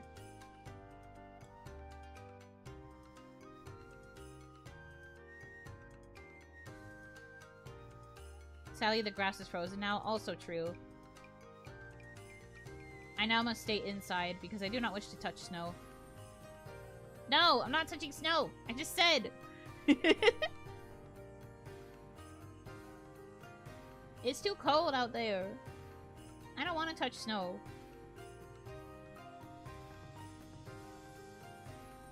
I had to touch snow to dust off my trash can earlier, and I was just like, it's so cold, it's so cold, it's so cold. I was miserable. I don't want to touch snow anymore.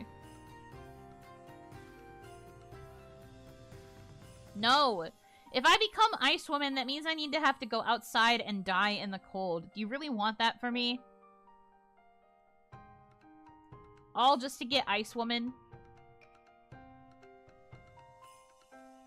Is water medium rare snow? I would say that snow is medium rare water.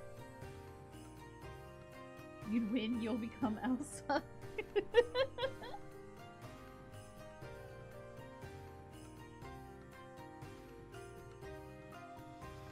No.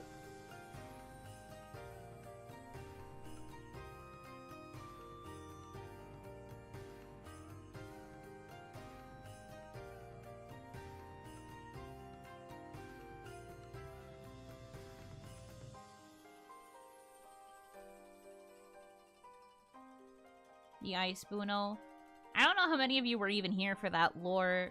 That was all from my membership opening stream from forever ago. And yet to be referenced since, to be honest. Because the people were too crazy. And they liked Ice Woman more than me. My intention was to get everyone to escape from Ice Woman, but people were so down bad that they were willingly throwing to get Ice Woman. That was the very first one. It wasn't even... That wasn't even members, though. That was the public stream to introduce the member stream. And then we had our first members only directly after.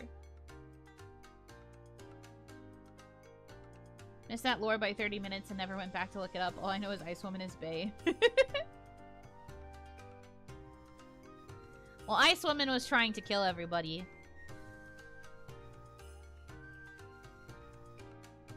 Maybe Ice Woman should not have been that good looking. She was an Irastoya image! Please.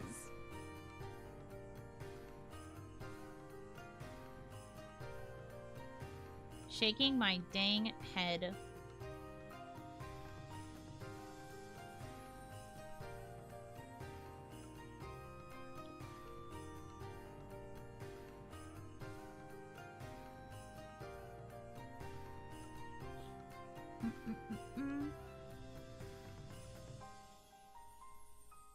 The manly desire to slowly fade away in the embrace of a lovely woman. Is that what it is? Sure. Whatever makes you feel better, I guess.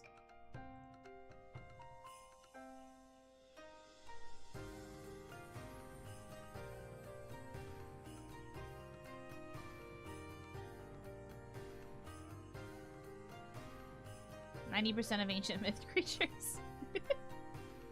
I guess so.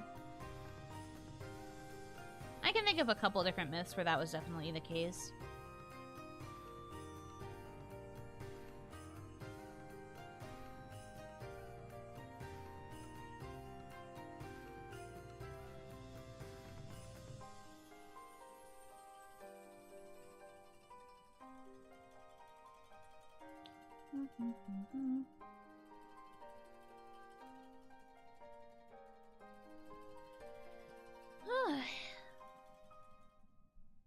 Man, oh man.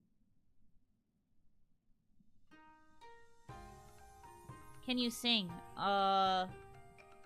Yeah, kinda. Am I confident? Try again later. But yes, I do have a few songs on my channel. Yes. Do not try it with a centaur.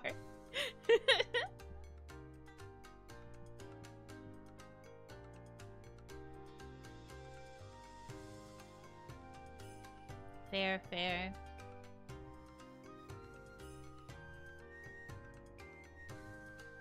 Actually, I never got around to talking about, Jupiter very much. This is Otome related, sorry. But in Cupid Parasite, I never really talked about Jupiter because I didn't play his route, at, like, the same time that I played everyone else's. I played his, like, way after. But interestingly, they did this thing where they made Jupiter and Zeus different people. Like, they made them twins. And they had this, like, storyline of how Zeus was the one who was known for being a horn dog. I'm going along with that statement. But Jupiter, the like, one who was actually active as, like, the leader of the gods, was, like, basically a virgin. But because he was twins with Zeus, he was constantly being chased after by Zeus's, what are they called? Other women? Affairs? Whatever they're called. Sorry, I don't know. But they always made it so that Jupiter was getting chased by, the women that Zeus slept with, and, like, kicking his ass. And that made him develop a fear of women. Mistresses? Yeah, we can go with mistresses. But he was getting beat up by all of Zeus's mistresses, and it led to him developing a fear of women. So Zeus, super big womanizer. Jupiter was basically a virgin and was afraid of women. And I thought that was kind of funny. It was definitely an interesting way to interpret the myths. Like, they had this idea that Zeus was, like, evil and, like, super horny all the time and, like, basically crazy. And then they made Jupiter, like, a scaredy cat because he was, like, super paranoid about all these things that could go wrong with him. And how he was mistreated by all the women who got mad at him thinking he was Zeus.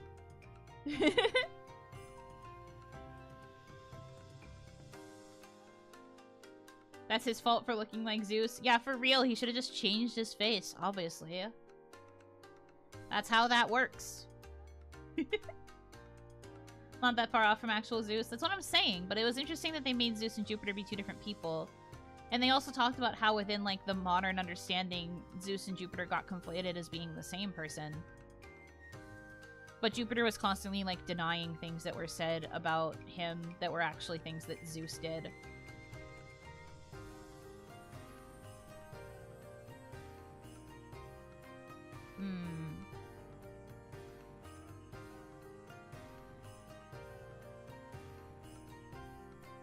I see. Yeah. Like I said, I didn't talk as much about Jupiter because I didn't really care about him much back then. I thought it was kind of annoying that he was the secret love interest based on how I had seen him in the other routes. But then, I decided to try it because I wanted to know his story a little bit before going into the fan disc. And the story was pretty okay. But, have you ever wanted to change your face? Would you? He did not change his face, though. In the game, gods didn't really shapeshift, like, drastically. They would, like, kind of adapt human forms or, like, have more mortal looks to them. But otherwise, they didn't really shapeshift that much.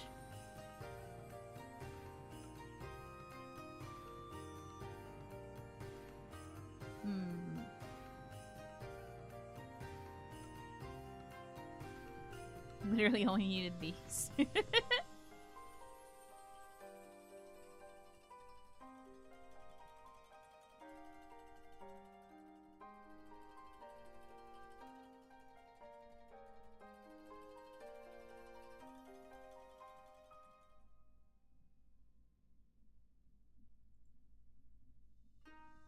No swan seductions. No swan seductions. Although they did reference that myth. And said that it did happen, but that it was Zeus and not Jupiter. Like, those were things that Zeus got up to. But then, because people conflated Zeus and Jupiter as the same person, it led to misunderstandings, TM. What didn't Zeus do? A lot of things. Be a good brother, for one. Be a good leader, for two. Based in Cupipara, anyway. And that's why geese are the way they are. That's why they seek chaos, yes.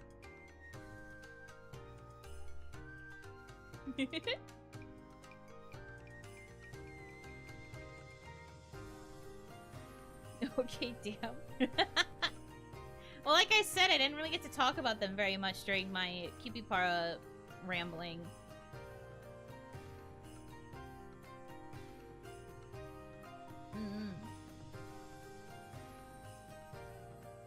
But anyways, speaking of Otome rambling, we have a couple Otome related things this week, and that also means that there will be Otome stuff probably either next week or the week after.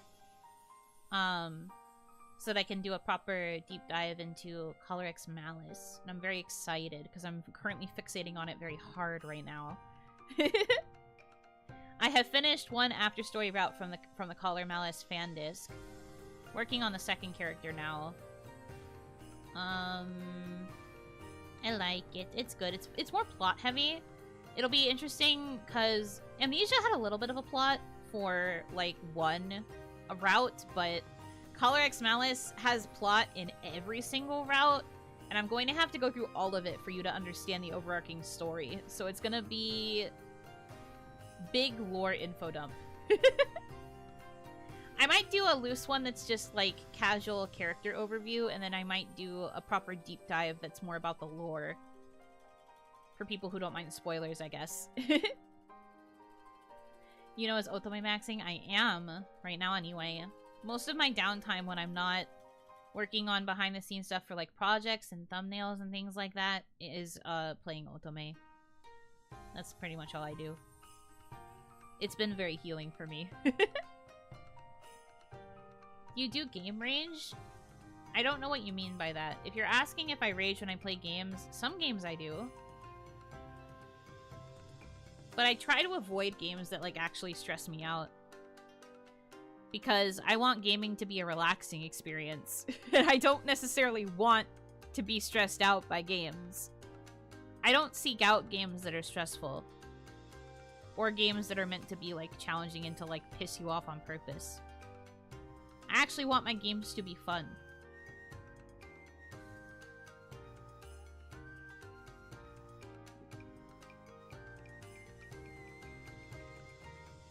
But there will still be times I rage at games, depending on the game in question. There have been a handful of times where I picked out a game because it looks cozy, and then it ended up being really difficult, and then it made me mad. But I just like to be comfy. I don't want to play games that are, like, known to be difficult, because I don't find that kind of thing entertaining.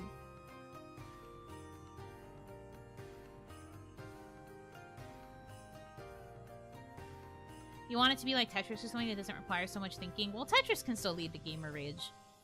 But, like, specifically, it's just... I try to take my games not super seriously. I like the games that I like, but I try to avoid making them, like, purposefully challenging or, you know, games that are intended to piss you off. I don't like those. They're not really for me.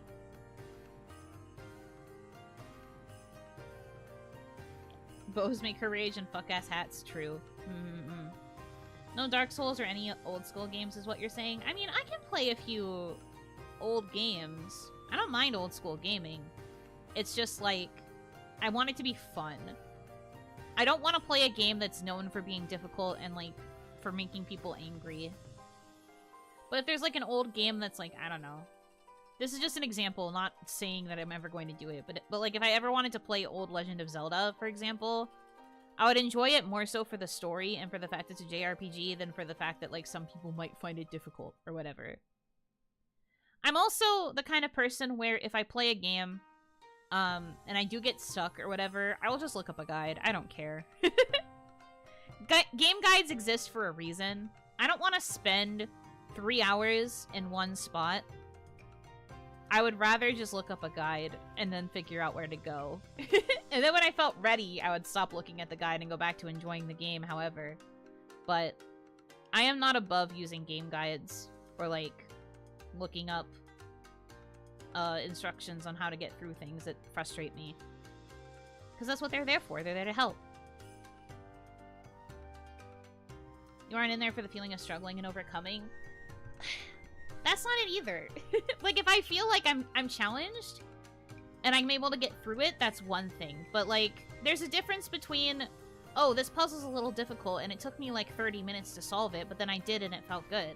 Versus, I was on this puzzle for 3 hours because the solution is purposefully vague and they did not give me information And so I have to look up a guide and be told how to do it because it's difficult. Do you understand? That's kind of more of the difference that I mean. Like, I don't mind being given a puzzle that I can figure out. It's just like, I don't want to spend 4 hours figuring it out. Because that's time that I could have spent getting through more of the game and understanding more of the plot, which is usually the thing that I'm there for with a game. People who have enough struggles in real life don't need fake struggling in games. Yes, this. As I've gotten older, I have found that I don't want to spend a lot of my time struggling in a game. I would rather the game I play be either a straightforward experience or something where I can kind of adjust the level to one that I'm comfortable with and then have, like, a level of fun that I am thus comfortable with versus, playing something that's going to be hard and then crying because it's hard. That means you like short games? Not at all true. I love visual novels and JRPGs, which take, like, 30+ hours. But it's because it's, like, a level of challenging that I enjoy. There are elements to the game that I like. And so it's able to, like, keep me there for the hours that it takes to play the game. But you are correct that I would probably not play games like Dark Souls or Elden Ring or, I don't know, games in that kind of genre where the whole point is that they are difficult and you have to, like, learn how to make a certain fighting build and stuff. I can see why other people find that sort of content satisfying. I don't. And to me, since all of the lore is, like, stuff you can kind of skip, I don't feel like it's very valuable as, like, a story either.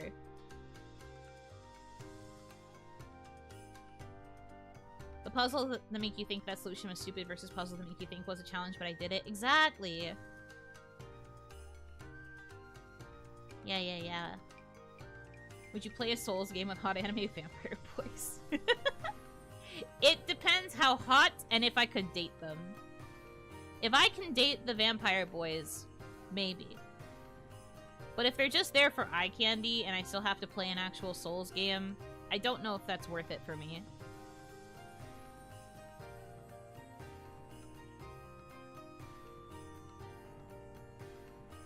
But it's just because I don't like that kind of style of fighting. No? Okay, then I probably wouldn't play it. But thank you for asking.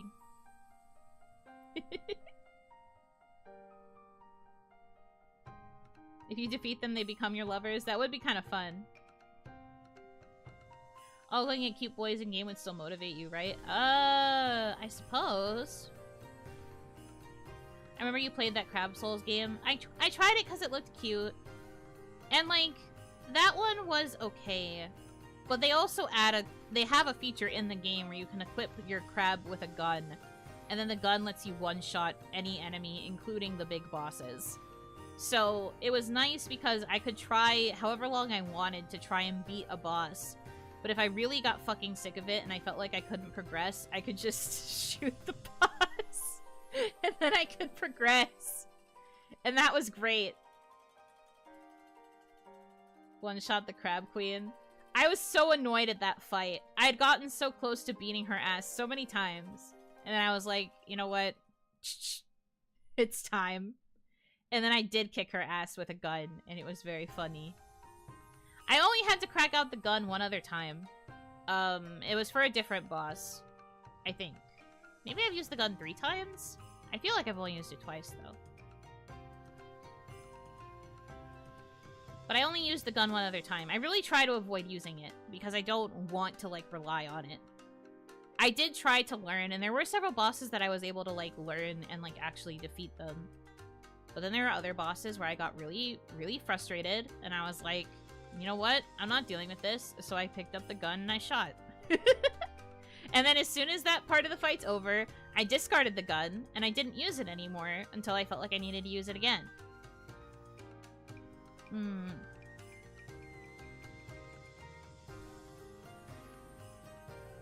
Because of that game, I have given many a crab some guns to wish them luck in the ocean. Go. You are ready now. What's that meme? Go, do a crime. So true. And I also thought the story was, like, charming and very cute. I would've...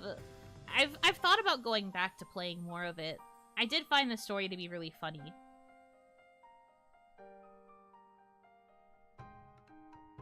But I also felt like people are getting kind of, like... I don't know what the word is, but... I don't really know if people liked the fact that I was using the gun when I got stuck. So I wasn't sure about continuing to play it. Because I thought maybe people were getting sick of me always using the gun as the last resort.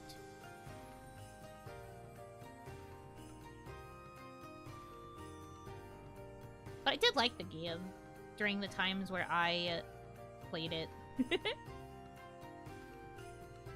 The Judgment? It's more just like... I don't know. Sometimes when people play games like that, there are a lot of people who think that you should play it the pure way. I guess. And I didn't want to, like, disappoint people by being a baby. Because I also have a lot of the easy mode things turned on, so... I enjoyed your platforming more than the fighting. Are you talking about that time that it glitched really weird and it made my platforming fail? I do remember this.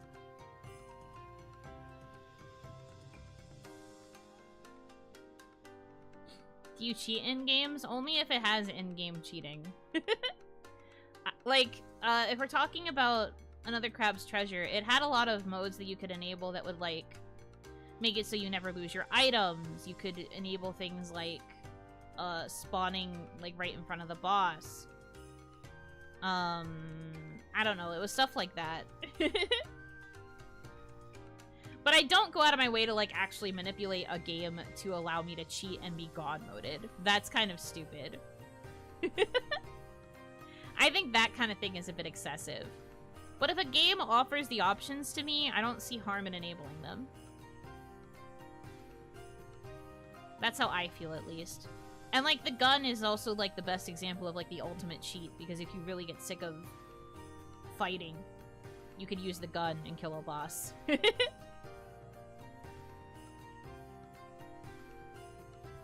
I miss when cheats just did dumb stuff like big head mode or make everything ragdoll. I get you. There was one time I'm not corporate anymore, so I can say this. There was one time I emulated an Idolmaster game that was for the PSP? Yes.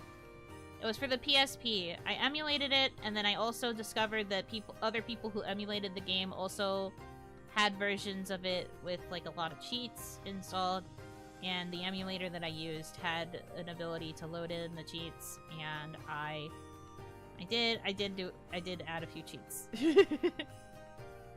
I did add a few. I added a lot of money, and I added all the songs already being unlocked, and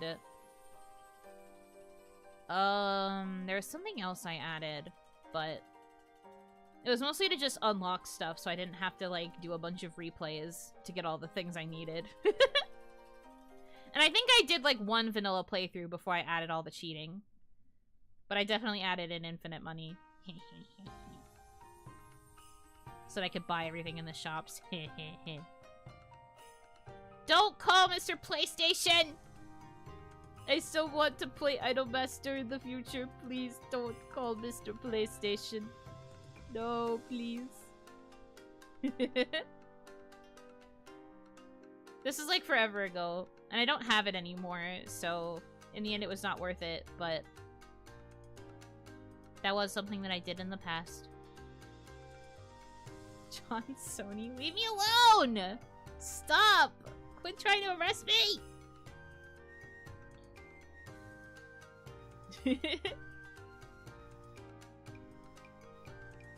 But that was, like, the only time I've ever really, like, cheated. Other than that, the only times I quote-unquote cheat are if a game already offers the options.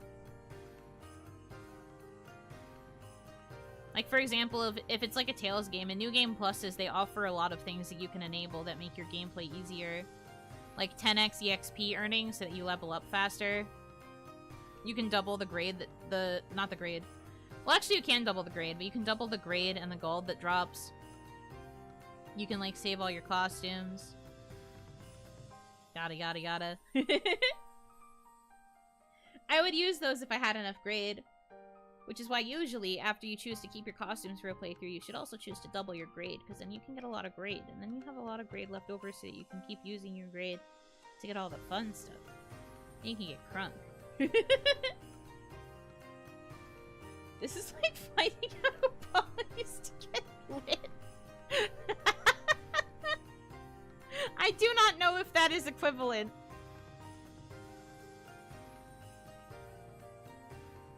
But that is very funny. We do like fun stuff. We love it here. We have fun here. We do fun stuff sometimes.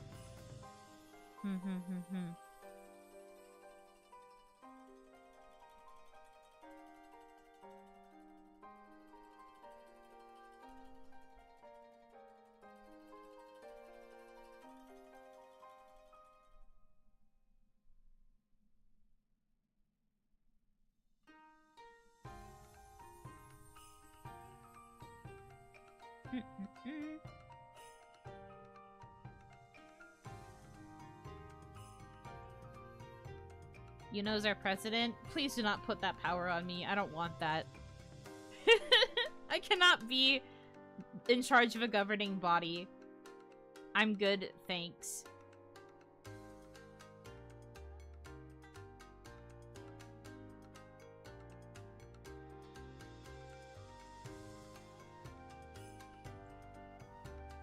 Gonna implement only Tetris.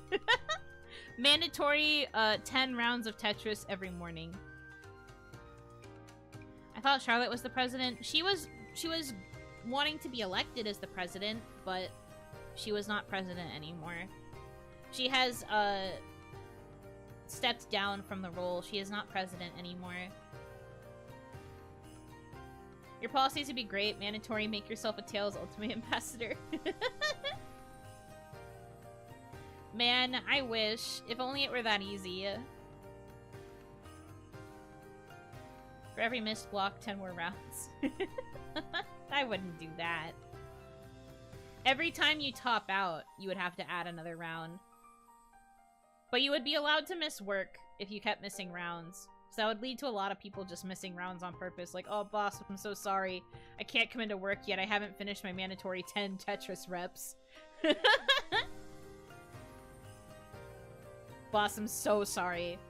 I won like twice and then I bombed and I can't do any better, so like I need a little bit more time, and they'd be like understandable. If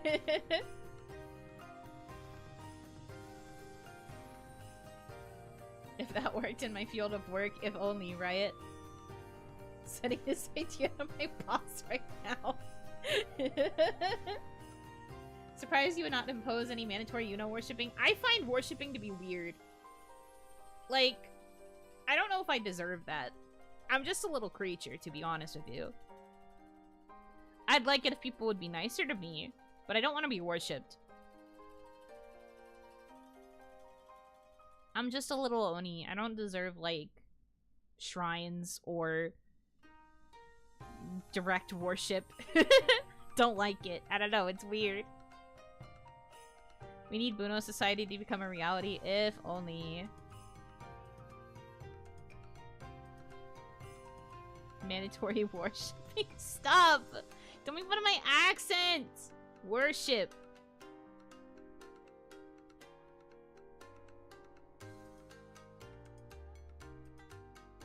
What do I do with the Yuno Moai statues I've been carving south of Easter Island? Well, those can stay, I guess.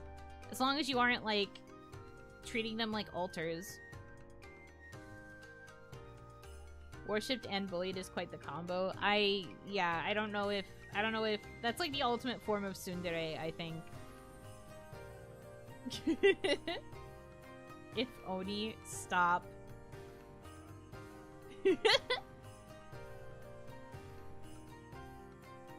No, stop it. I don't deserve all that. But yeah, I don't know. If I was actually in charge of the world, I wouldn't really instill that much.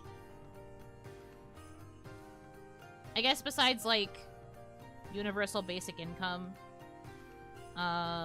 free healthcare, I'd probably also at least lessen the amount it costs to go to university so that we could actually train more doctors. Banning beans. No, beans would only be banned wherever I choose to live. Beans would be completely banned wherever I'm living, and then everywhere else can still have them. It's just, you can't have them near me. So if I come to visit, like, a new place, they have to immediately get rid of all of their beans for the duration of the time I'm there. There can be no beans. There is a halt on the bean import. And then as soon as I leave, you can have beans again. I don't care.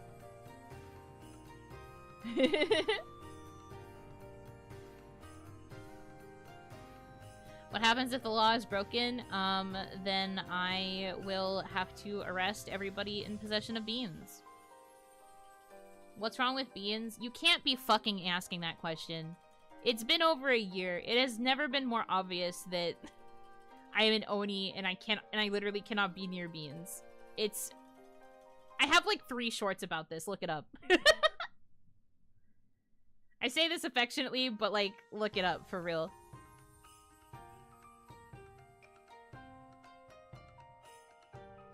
You can't catch me, you're like a centimeter.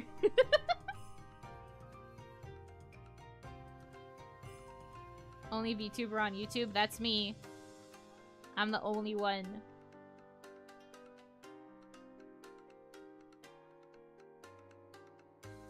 He's new, be nice.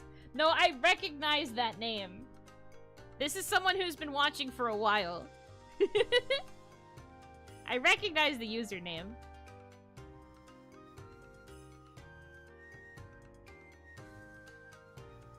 But it's very exhausting to have to tell the same story over and over, especially because the funny thing is I didn't even mean for there to be multiple shorts about the beans, but like, the problem then became, it was because new people were working with me as editors, and they didn't know the bean lore, so the 6 different times I had to explain the bean lore, they'd be like, oh, this is funny, and then they'd clip it, and it would become a new short.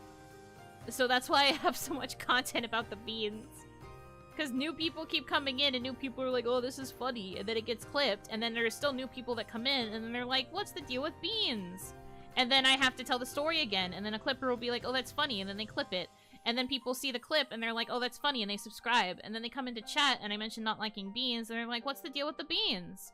And it becomes an endless cycle of me having to re-explain the bean story over and over, and I'm just like, you should know research about Onis by now, at least.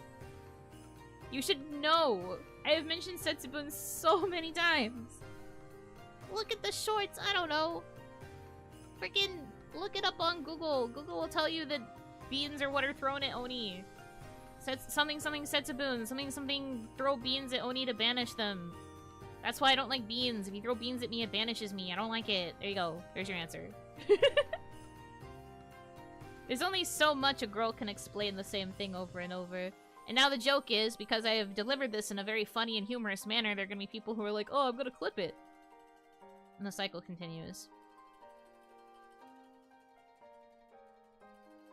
I can't believe Yuno is stuck in a bean time loop. I can. I can. It really do be like that out here. One could even say it really do bean like that out here. Clip it.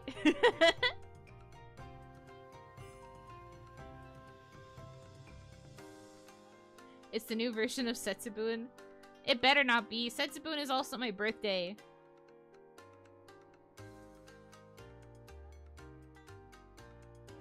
Apparently, Oni, you're not supposed to like fish either, so that fits you perfectly. Let's fucking go! I've been new though.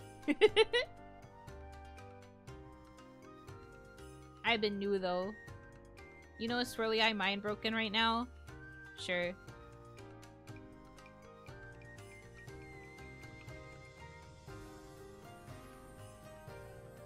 Let's see, is this the right one? No, wait. There we go.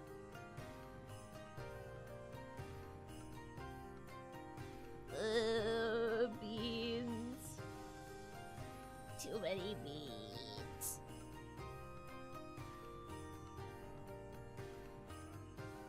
Wait, hates fish. Yeah, I hate fish. I hate fish, I hate beans, I hate all of it.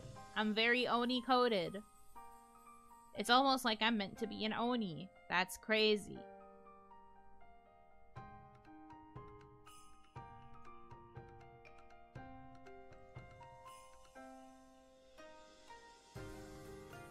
You think you're funny by spamming the word? Go to the corner.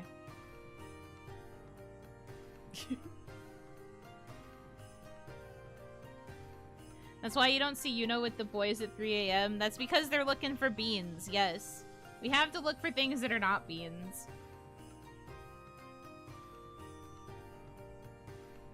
Literally actually hates me. Well, I should hope you don't want to be eaten. Means she's safe at 4 a.m. I guess? Witching hour? More like the bean hunting hour, apparently. And then it's okay, once 4 a.m. hits, I don't have to be afraid anymore because people are no longer hunting for beans. What's the food you accidentally ate recently? Scallops. And I did not like the texture. People have mistaken that me saying that I didn't hate them means that I love them. But I really don't. The texture was bad. I thought it was just a weird tasting potato. And it was not good. It was like a weird tasting undercooked potato. And then my aunt said that it was a scallop and I was like, oh god. No wonder I didn't like it. Tolerated it. That's the best way to put it. I had already picked them up and put them on my plate, so I was like, not wanting to put them back. But I'm not gonna go out of my way to eat them again. I need a reverse of that meme, me and the boys at 3 a.m. running from beans. It's just me and a bunch of other Oni running away. Very true.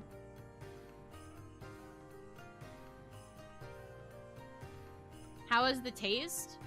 Like, bad soup. Like, it was like a chewy, undercooked potato wrapped in bacon. The bacon was honestly the thing that saved most of it because it was bacon. And then, like, the actual taste of the scallop was like a weird, flavorless kinda soup? Like, when I chewed it and it was like a bit juicy, it was like weird soup. And then the texture was just odd. Like, that's why I thought it was a root vegetable. I was just like, I don't know what this is. I don't understand what this is supposed to be. But I was like being polite because I was like, whatever, it's probably just like a weird root vegetable. And then again, I overheard my aunt telling other people that it was scallops and I was like, oh. Oh no. And I had a couple more on my plate, so I was just like, well, I guess I will still eat them because I already claimed them. But I mostly relied on the bacon. I didn't really eat much else. Or, well, I still ate it, but, like, I didn't really enjoy it. It was more so because the bacon was there. Bacon wrapped potatoes sounds delicious. I can't blame you for thinking that way. Well, like, the whole theme of our Christmas dinner was supposed to be, like, sides and, like, finger foods. Like, things you could just kind of pick up and, like, pop into your mouth. So a bacon wrapped potato didn't feel that far off. And, like, potatoes are a big Christmas staple, so I assumed that it was a potato. I will forever call scallops sad, flavorless sea potatoes. That's what it tasted like! And then the texture was just weird. I didn't like it. But I tolerated it. I didn't hate it, and that's why I said what I did. I didn't hate it. But I didn't like it. It was probably mostly because of the bacon. I think if I tried to eat the scallop by itself, I probably would have been like, bleh. But once again, bacon conquers all. I cannot believe that they didn't have any potatoes, though. I mean, I guess there were, like, potato chips. But we didn't have, like, any actual potato dishes. It was very weird. Scallops will survive Yuno's seafood eradication once she's president. No, again, it's just that, like, I don't want to be near the seafood. I do not want to be fed seafood. A potato-less Christmas dinner sounds so wrong. It was kind of... Obviously no shade to my family. I didn't cook. I also couldn't really bring anything to Christmas, so it really shouldn't be fair of me to complain. But I will say, it was kind of a lame spread. Besides the restaurant quality chicken nuggets, because they ordered a bunch of chicken nuggets from a restaurant, I don't really care for what was served. It was kind of lame. I didn't even know that that was the theme until I showed up, and I was like, oh. And then the fact that there were no potatoes, I was just like, You can still have potatoes as a finger food. Why didn't you just get fries? So it was a little bit of a bummer, I won't lie. Saved by nuggies, for real. And then I was allowed to take some of the nuggets home.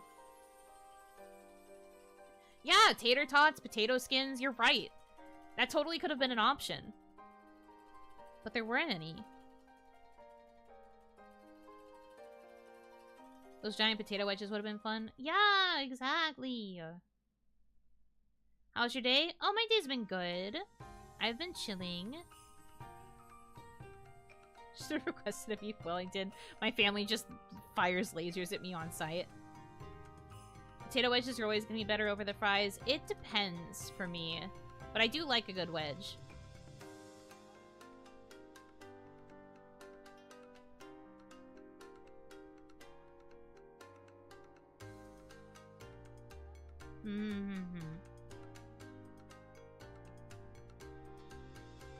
Not a fan of wedges? That's fair. Some people do just like the thinner fries. I do also think that thinner fries are easier to make crispy for those of you weirdos who prefer your fries crispy. I'll choose tater tots over fries. That could never be me. I feel like tater tots are like kind of low on the potato tier.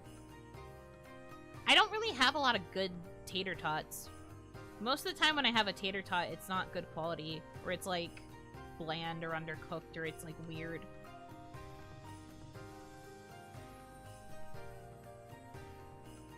Weirdos. Famous medium rare cookies. Don't knock it till you try it. Maybe you just haven't had good quality goop. Are you a soggy fry enjoyer? Yeah. Yeah. Yummy.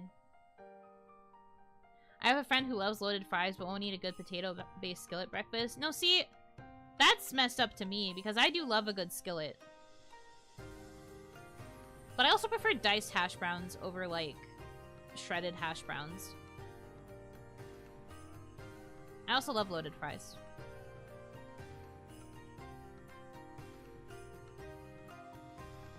I like gooey cookies, not salmonella. It wouldn't give you salmonella. It would just be goopy. It would just be goopy and yummy.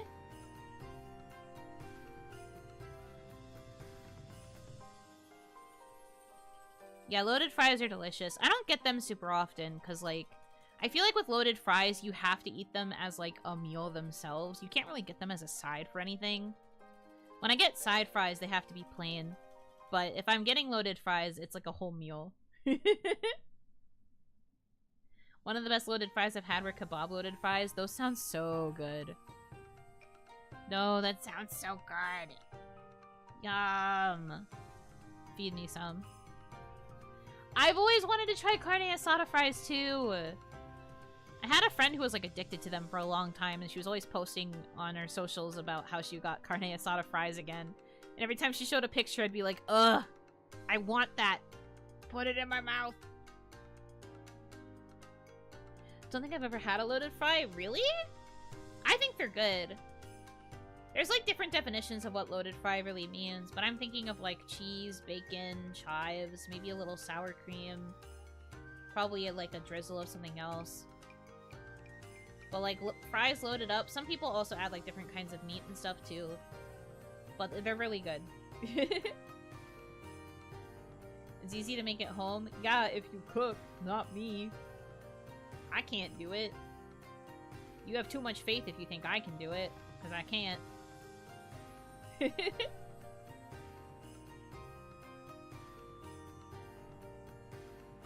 I hate when loaded fries get soggy.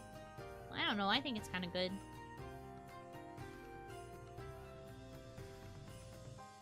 But I feel like it's hard to maintain that balance of, like, crisp fry and then, like, all the cheese sauce and stuff on top. I think it can be hard to maintain a crisp when it has that much cheese. But I also get what you're saying in that, like, if there's too much cheese, it's like swimming. But also, that's yummy. Nothing beats a fried pickle, though. You can have all the fried pickles you want. I hate pickles. I don't like pickles. And I feel like frying a pickle is also extremely pointless. So, more for you. You get to have as many as you want. And you can take mine if I'm ever forcibly given some. You fry what? Yeah, apparently there are people who fry pickles. Isn't that insane? I could never. But I also don't even eat regular pickles, so... Pickle hater. Let's go, pickle haters! I'll gladly take all your pickles. Yeah, you can have them all you want.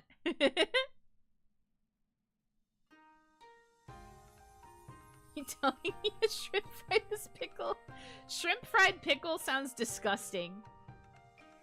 I come back and now we're hating pickles. I don't like them, no. Fried pickles are delicious and I won't be taking criticism. Like I said, more for you. None for me. I will not be eating them. But I am glad that you enjoy them. You deserve to enjoy them. Pickle Wellington. Blech. Pickles are goated unless they are sweet. I don't know. OniMon liked pickles. She really liked butter pickles. I don't know what that means about whether or not they're sweet or whatever, but OniMon really liked pickles. She also really liked it when a sandwich would have like that long pickle on the side.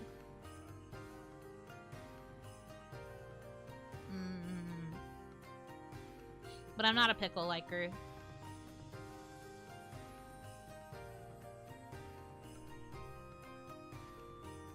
You like thing I like whether you like it or not. No!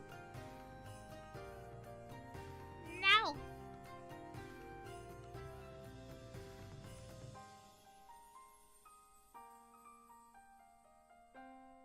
Gotta take a nap? Okay, rest well.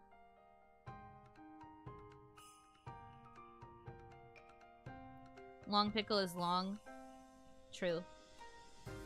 Butter pickles would be sweet pickles? Oh, okay. I understand. She liked regular pickles too. But the jar that she would always keep at home was butter pickles. And I was like, I don't know what the significance is of them being butter pickles, but I'm happy for her, I guess.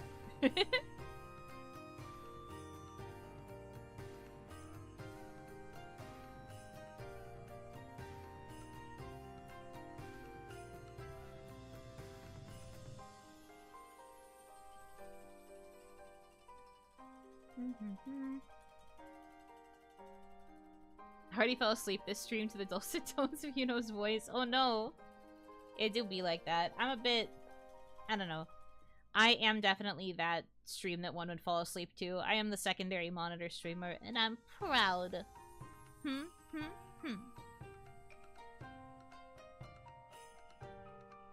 the jar ever get replaced? I'm thinking maybe she didn't like them but didn't want to throw them away. No, she replaced them. She likes butter pickles. It's just that she wouldn't really, like, go out of her way to eat them very often. But that is definitely, like, the second or third jar of them that we've had.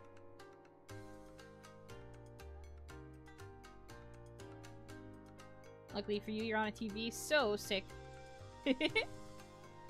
Yuno's quiet voice makes it easy to fall asleep. It do be like that. Unless I'm straight up yelling, I feel like I am the bedtime streamer.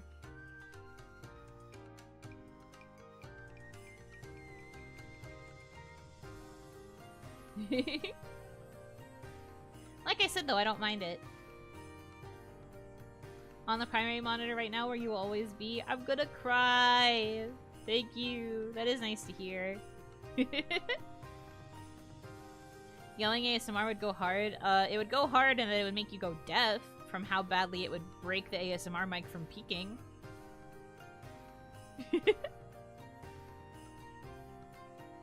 You would go deaf? You would die? If that's what you want, I guess. Baby rage Bruno knocks me the fuck out. Oh, so the minute I start screaming and crying like a little baby, you just pass out. You're just like, ah, the sounds of home. Curled up in your little blanket burrito. Rude. Rude as frick.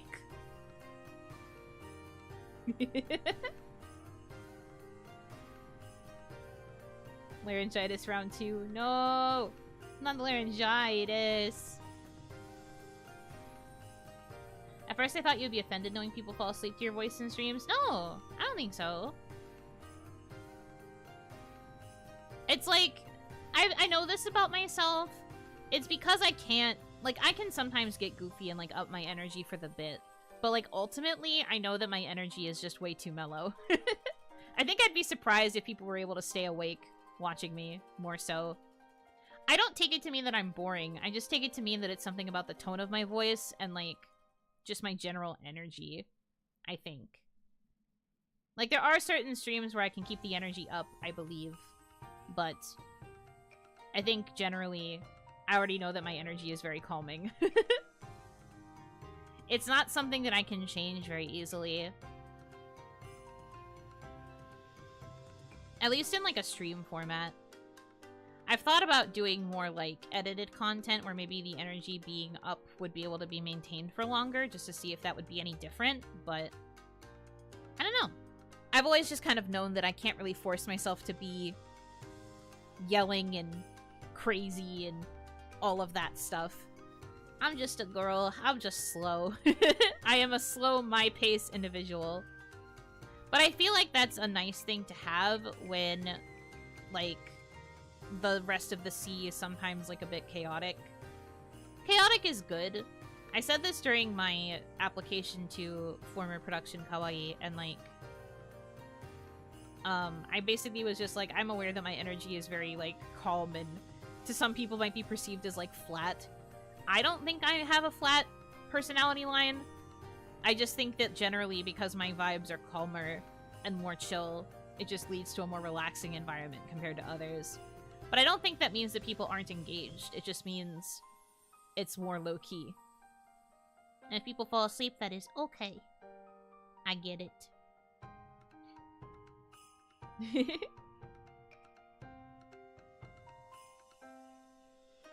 You know, as a mountain girl, yodele hee hoo. Yodele, yodele, yodele hee hoo. That's me. Calling from the top of the mountain. Quiet little yodel.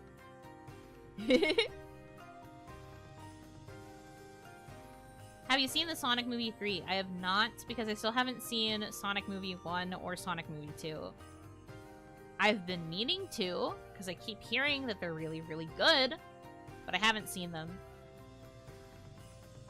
Someday I will, but currently, I don't know. I'm busy, I guess. I just never remember I want to watch them. I think I predicted what's going to happen in the 4th movie. I see, I see. I didn't know it was already confirmed for a 4th. That's cool.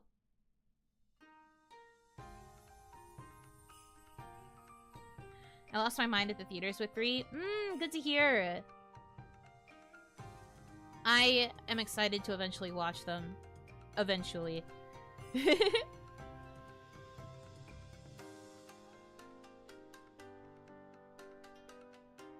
While the 3rd one was about to hit theaters, the 4th one was already in production? Really? Interesting. Okay. Good to know. Is there only going to be 4? Is it confirmed that there's only going to be 4 of them? Because at this point, maybe I should just wait for the 4th to come out and then just watch all of them on streaming.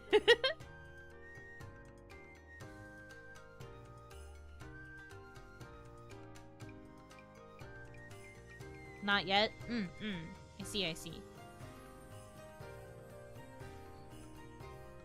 Naruhodo. The whole franchise, Jim Carrey might be in the 4th one. He said he's down because he likes the whole crew. Okay. Well, I mean, the thing is, if it's going to be a quote-unquote franchise, they kind of have to make sure that Jim Carrey will still be into doing it because it would be really hard to have Sonic without an Eggman. And, like, recasting Eggman this far in would be very difficult to do. They would be willing to do it, I'm sure, but it would be difficult.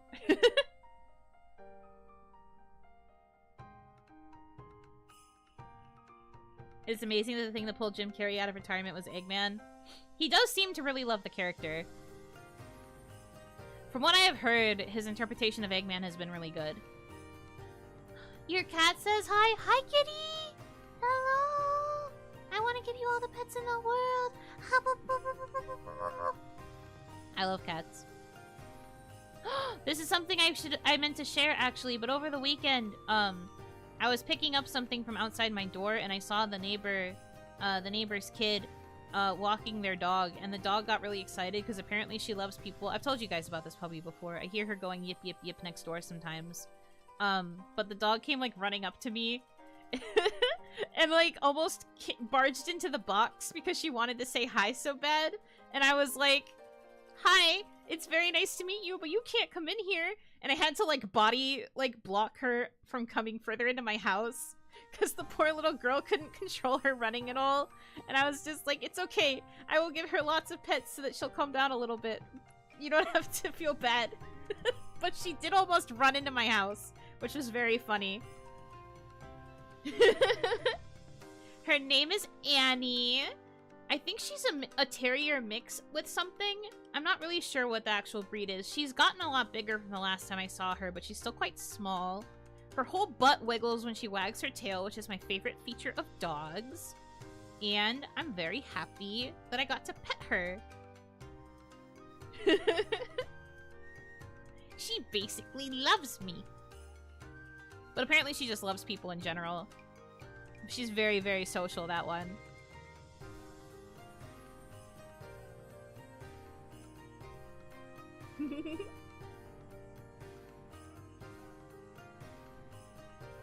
But no, that was like the most healing experience I've had. I was just like, wow, I think my soul just got purified. Suddenly everything is going to be okay. A good way to start the new year, to be honest. Finally getting to pet a puppy. I love that dog. She's so cute. She was like licking all over my hands and I was like, I love you, you're so cute.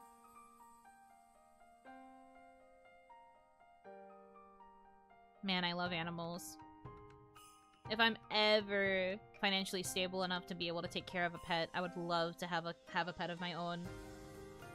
As much as I want a dog, I don't know if my current lifestyle works for a dog, but I love dogs. I love cats too. It'd be nice to have a pet.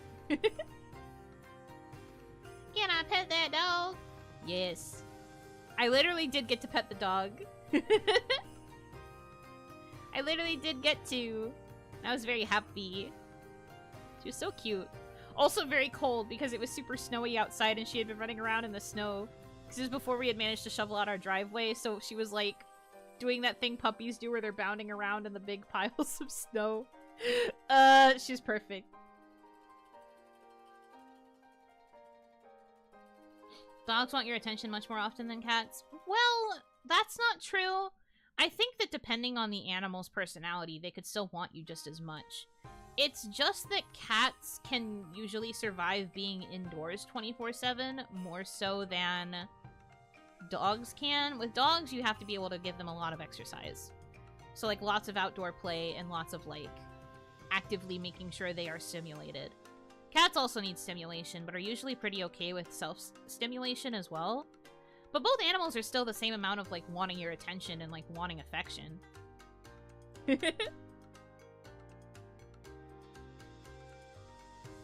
But it depends on the animal. Like, I think it's truly just personality-based, because there probably are some dogs that are not as social, too. Like, dogs that are afraid of people or whatever.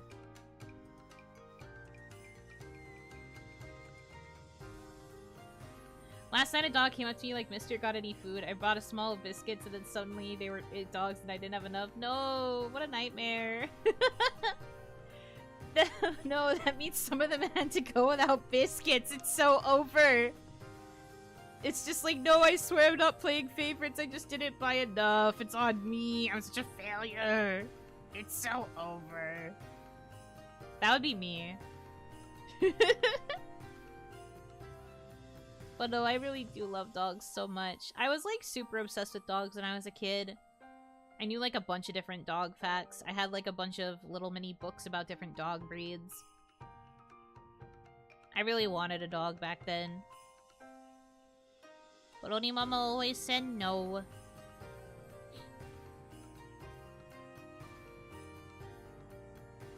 Technically, I could get a dog whenever, I guess, but it's a matter of like making sure I am stable and that I would have a life where I could actually take care of a puppy properly. But man, I would love it. I would love to have a pet. I've thought about becoming a foster to pets too, like temporarily taking in pets until they can find a home that'll actually adopt them. Because that could be fun too. Would you have a breed in mind? For me, I've always really liked smaller dogs. When I was little and I had my primary fixation on dogs, I really wanted a Yorkie. A short-hair Yorkie specifically, not one of the long-haired ones, but I really wanted a Yorkie. And there was a period where I wanted a Westie, which is a West Highland Terrier. I really liked Schnauzers, too. And Dachshunds. So I guess a lot of smaller breeds, like smaller, like terrier-esque breeds. I want a lap puppy. Dog that I can keep in my lap. Very cute. Love Border Collies. Good taste. Border Collies are really good too.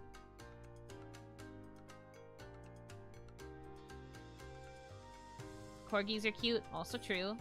I have terriers. They're so loud. Yeah, they do be yip, yip, yip, yip all the time. But they can be cute. I used to dog sit this West Highland Terrier, which is the reason why I want to adopt one. Her name was Kelly, and she was a little bit of an old lady by the time I was taking care of her when I was a kid, but I would be able to let her stay over for like sleepovers, and she was always so good to me. She was very quiet, fun to play with still, but like very quiet dog, didn't bark much. Had a very strong fascination of licking the wooden rocking chair that was in our living room. Like, sometimes she would just sit there and lick it non-stop for a long time, and I'd be like, why? Why do you think that tastes good? But she'd just keep licking it. But she was very well behaved. She would come cuddle with me in bed at night. And I remember one time, this is back in the era when I was still getting, like, really, really sick sometimes. Because I used to have a lot of really bad stomach issues when I was a kid. I remember there was a time when I got sick while she was staying over, and she was like so worried about me. She like came over and like rested her head on my like thigh while I was leaning over the toilet, and I was just like, Kelly, I'm so sorry this is happening while you're sleeping over. But she was just like looking up at me to make sure I was okay. She's such a good dog. It was so sweet. Meanwhile, in my brain, I was like, I'm a terrible host for this doggy sleepover. I have a Cavalier Spaniel. Oh my god, so cute. I've always loved Cavalier Spaniels too. So cute.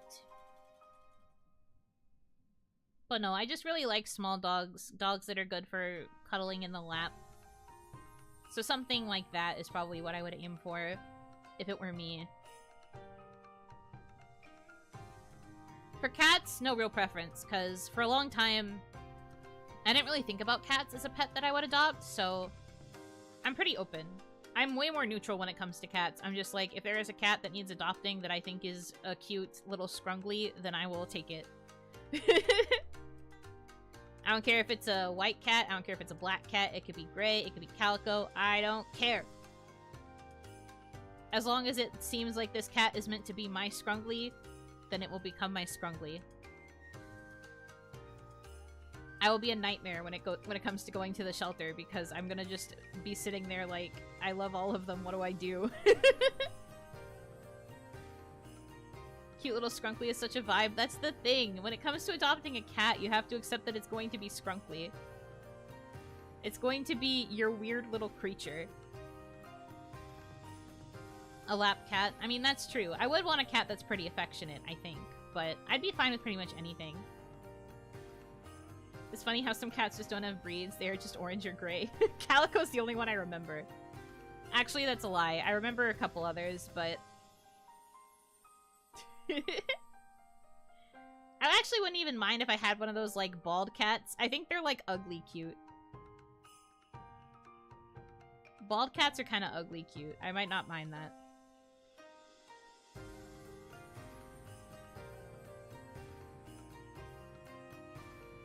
Corgis get kind of mean and long hair on their butts need to get cleaned a lot. I've never heard that, actually.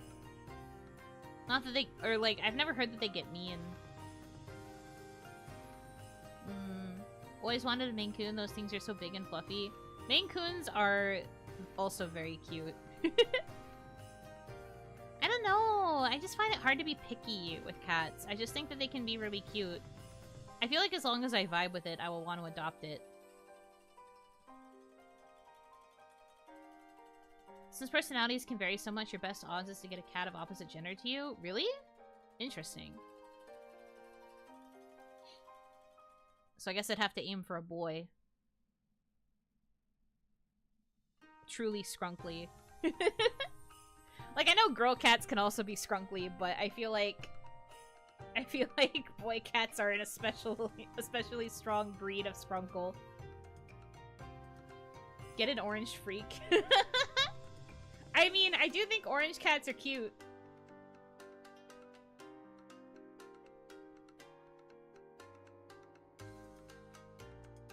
Very skrunkly.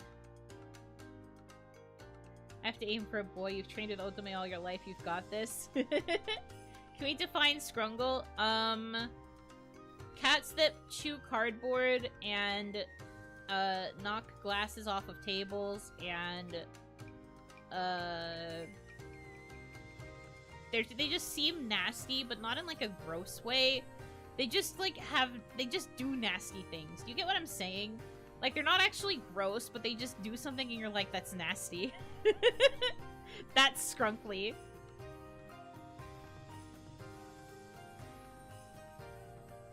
I've been watching YouTube shorts of a cat owner who calls his orange cat his orange flavored son. That is so based.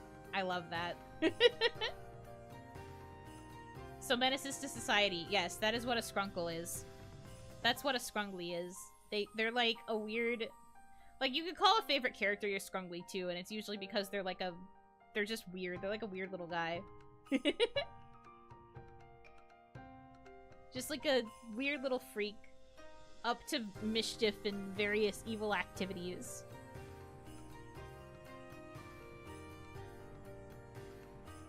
Like swapping the keycaps on your keyboard or putting stuff on the top shelf. I guess? That's the vibe. I don't think they can literally do it. Or is it the guy who holds his cat upside down? That is not an orange cat. I know who that creator is. That one's not an orange cat, though.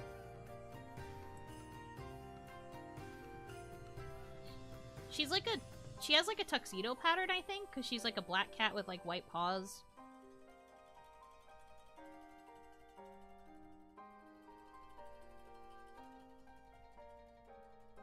Orange flavored sun guy also holds the orange cat upside down. Oh, I see. A common trait of cat holders then.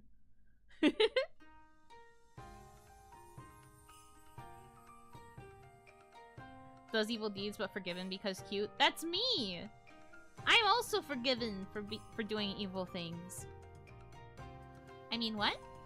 I've never done anything evil a day in my life. I'm just a girl. Hehehe.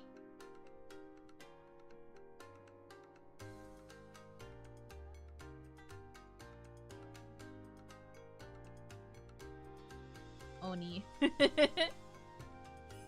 That's me. I am one of those.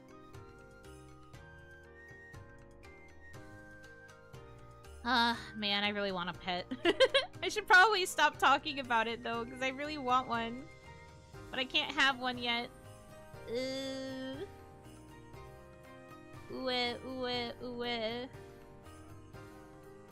Temptation is there, but I will have to resist.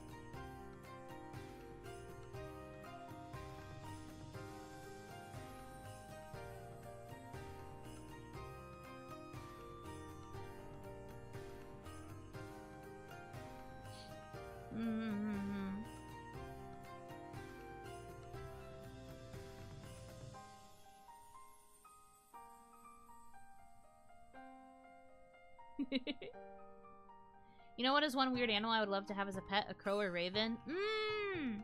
So you like the birds that have the ability to, like, mimic human speech. They could eventually learn how to do it. But also that's fair. Train the crows to be on your side. They will steal shiny objects for you.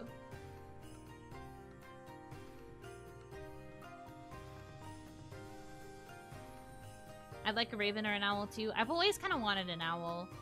I think owls are cute.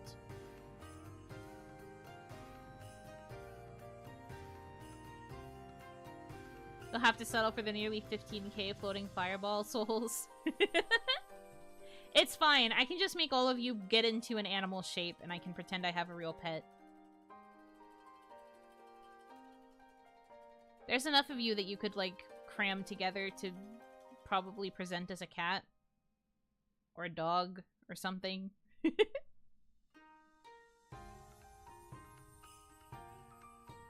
My mother turned me into a parrot person. I've seen videos of, like, parakeets, not full parrots. Or, like, budgies and, like, tiny little birds.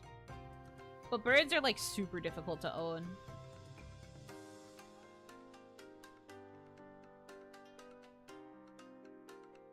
If we were pets, we'd be more like goldfish. Alright, Tamagotchi, get in the tank! It's time to get in the tank and float around.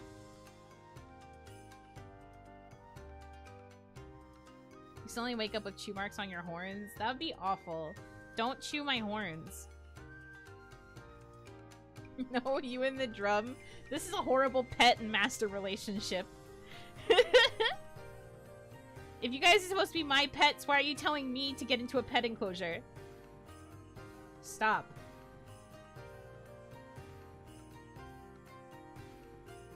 Shaking my dang head.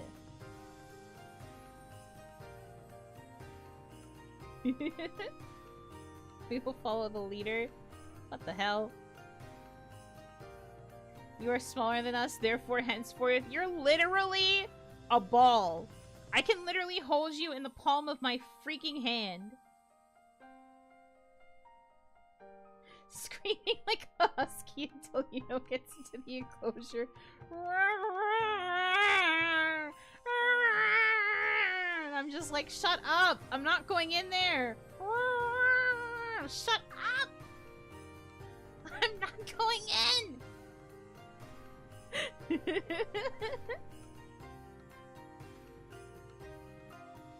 Yuno is going to hold us. I will grasp you like a Pokeball and then throw you. We'll see what happens then.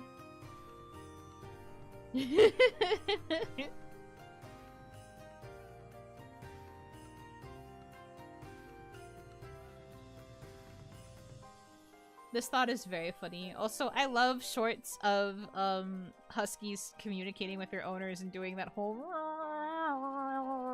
It's so funny. It's never not funny to me. I don't like the ones where they try to subtitle it and they make the dog talk really obnoxiously, but like, if it's just the sounds or like a description of what the sound is like, I love it.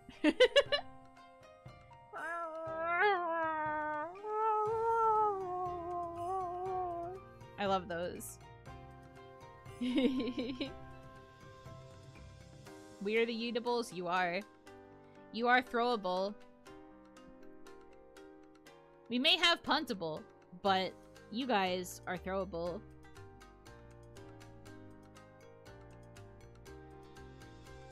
I love the video of the husky being told to go to bed. Is that the one where the dog is trying to, like, hide under the bed? Or am I thinking of a different one? That one's also really good, though. Like the one where the dog uses the buttons to talk. Is that the one where she calls her owners bitch all the time? Specifically the husband? I watch their videos sometimes too whenever they appear on my not my TL, my shorts page.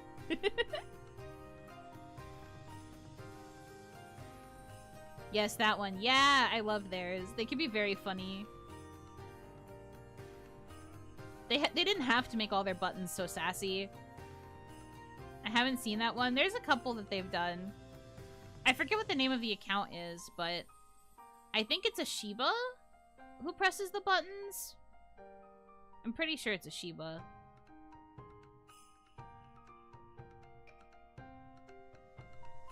And, like, most of the things that she's been trained to use her buttons for are to be like, get food, now, bitch. Oh, it's a husky? Okay. I couldn't remember if it was a Shiba or a husky. All these pet channels kind of blend together sometimes. You know, reacts to pet videos stream when? I'm not turning into a react channel. That could get so boring so fast. But we have still talked about doing a media share stream at some point. So, like, maybe? If I can figure out the logistics. But you could just mix in pet videos along with the other videos. You're already green, become the reactor. Well, we can only take advantage of me being green for a few more months. Considering when these models would be due to be finished. Banning copyright strikes, can't even react to stuff these days. Yeah, that's like a stream that would probably only be best done on like Twitch or some other platform. Technically, since my channel currently is not monetized, aside from memberships because I don't want to close those, technically, I wouldn't really get stricken. If I get pinged for a copyright notice, they can't really do anything to me until I monetize. If it was a strike, though, it might be different. I wouldn't know. I don't really want to tempt fate.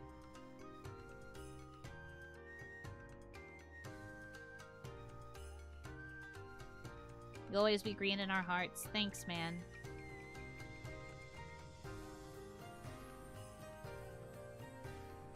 I guess I will have to take that to be a sentimental statement. Don't tempt fate, find it. Yeah, please listen to Finding Fate. Woohoo! That is a song that exists for sure. I was playing... Okay, this is a random tangent. I was playing Muse Dash earlier today because I woke up early and I didn't have anything else to do at the time, so I was trying to go through some songs on Muse Dash, and I played a song and I was like, oh, I really like the aesthetic of this song.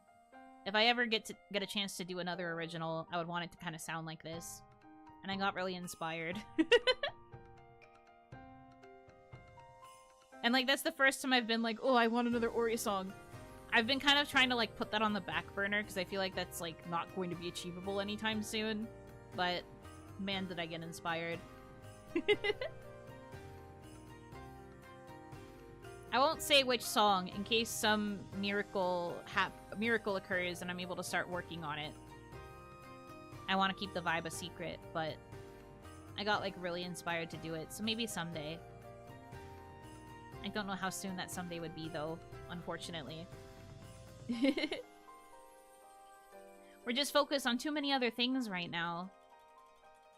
Namely, the eventual re-debut with the new models, and then, like, if I want to do any covers for those, I should probably focus my attention on that. I don't know, it's so hard. Figuring out what I want to do with, like, my content is crazy. Being my own boss, TM, is very, like, overwhelming. But I did have the thought, and I would like to be able to do another original song someday.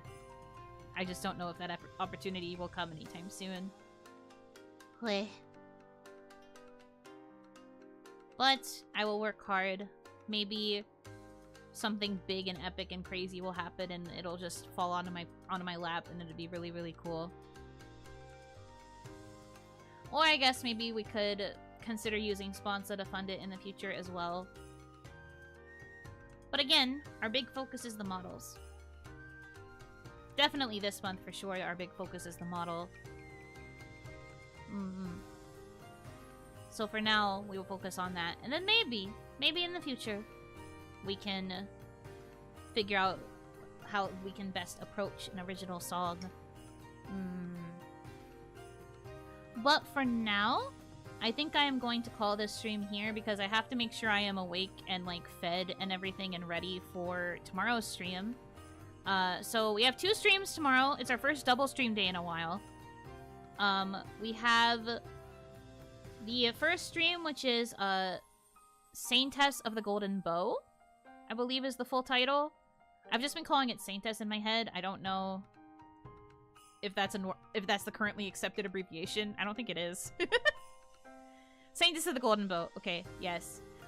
They actually emailed me a couple of days ago and were like, "Hi, Yuno, we want to give you a code for this game." And I was like, real shit? So I'm very excited to get a chance to play it and showcase it for you guys. I was told the demo will be about, like, they think the stream will probably be like 3 hours or so, accounting for the fact that I will probably be yapping with you guys. But yeah, I get a chance to showcase the game. From what I have seen, it is fully voiced, so it'll basically be like experiencing a visual novel together with you guys. I'm excited. It looks like it'll be cute. An offering. Thank you so much. Thanks for the OniMon. Here be the Oni money. Thank you. Thank you for the $5.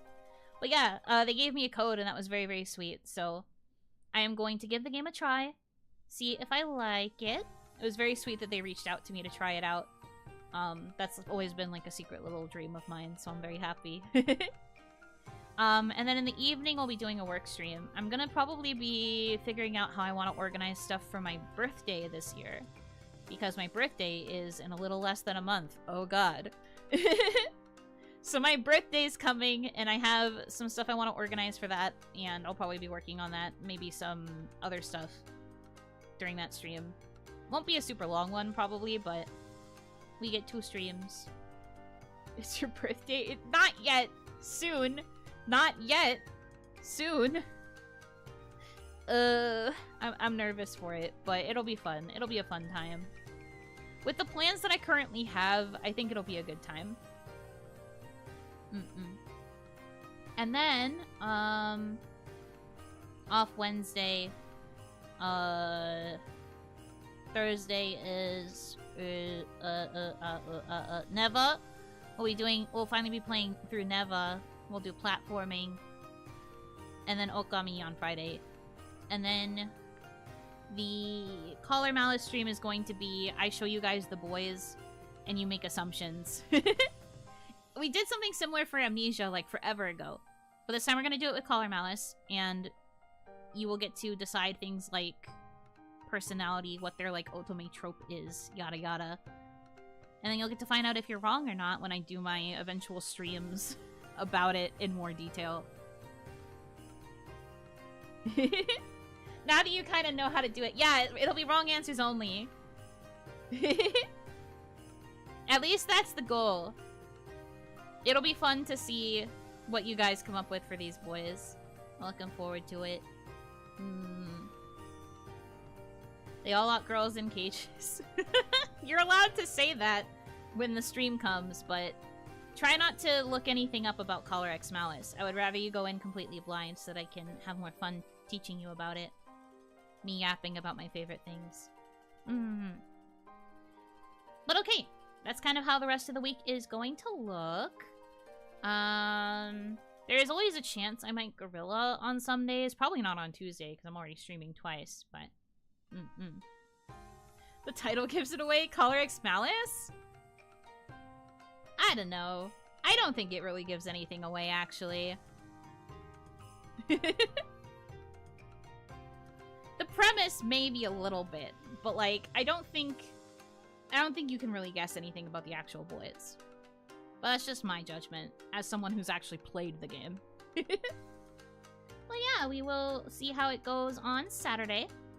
But we are going to wrap up this stream for today.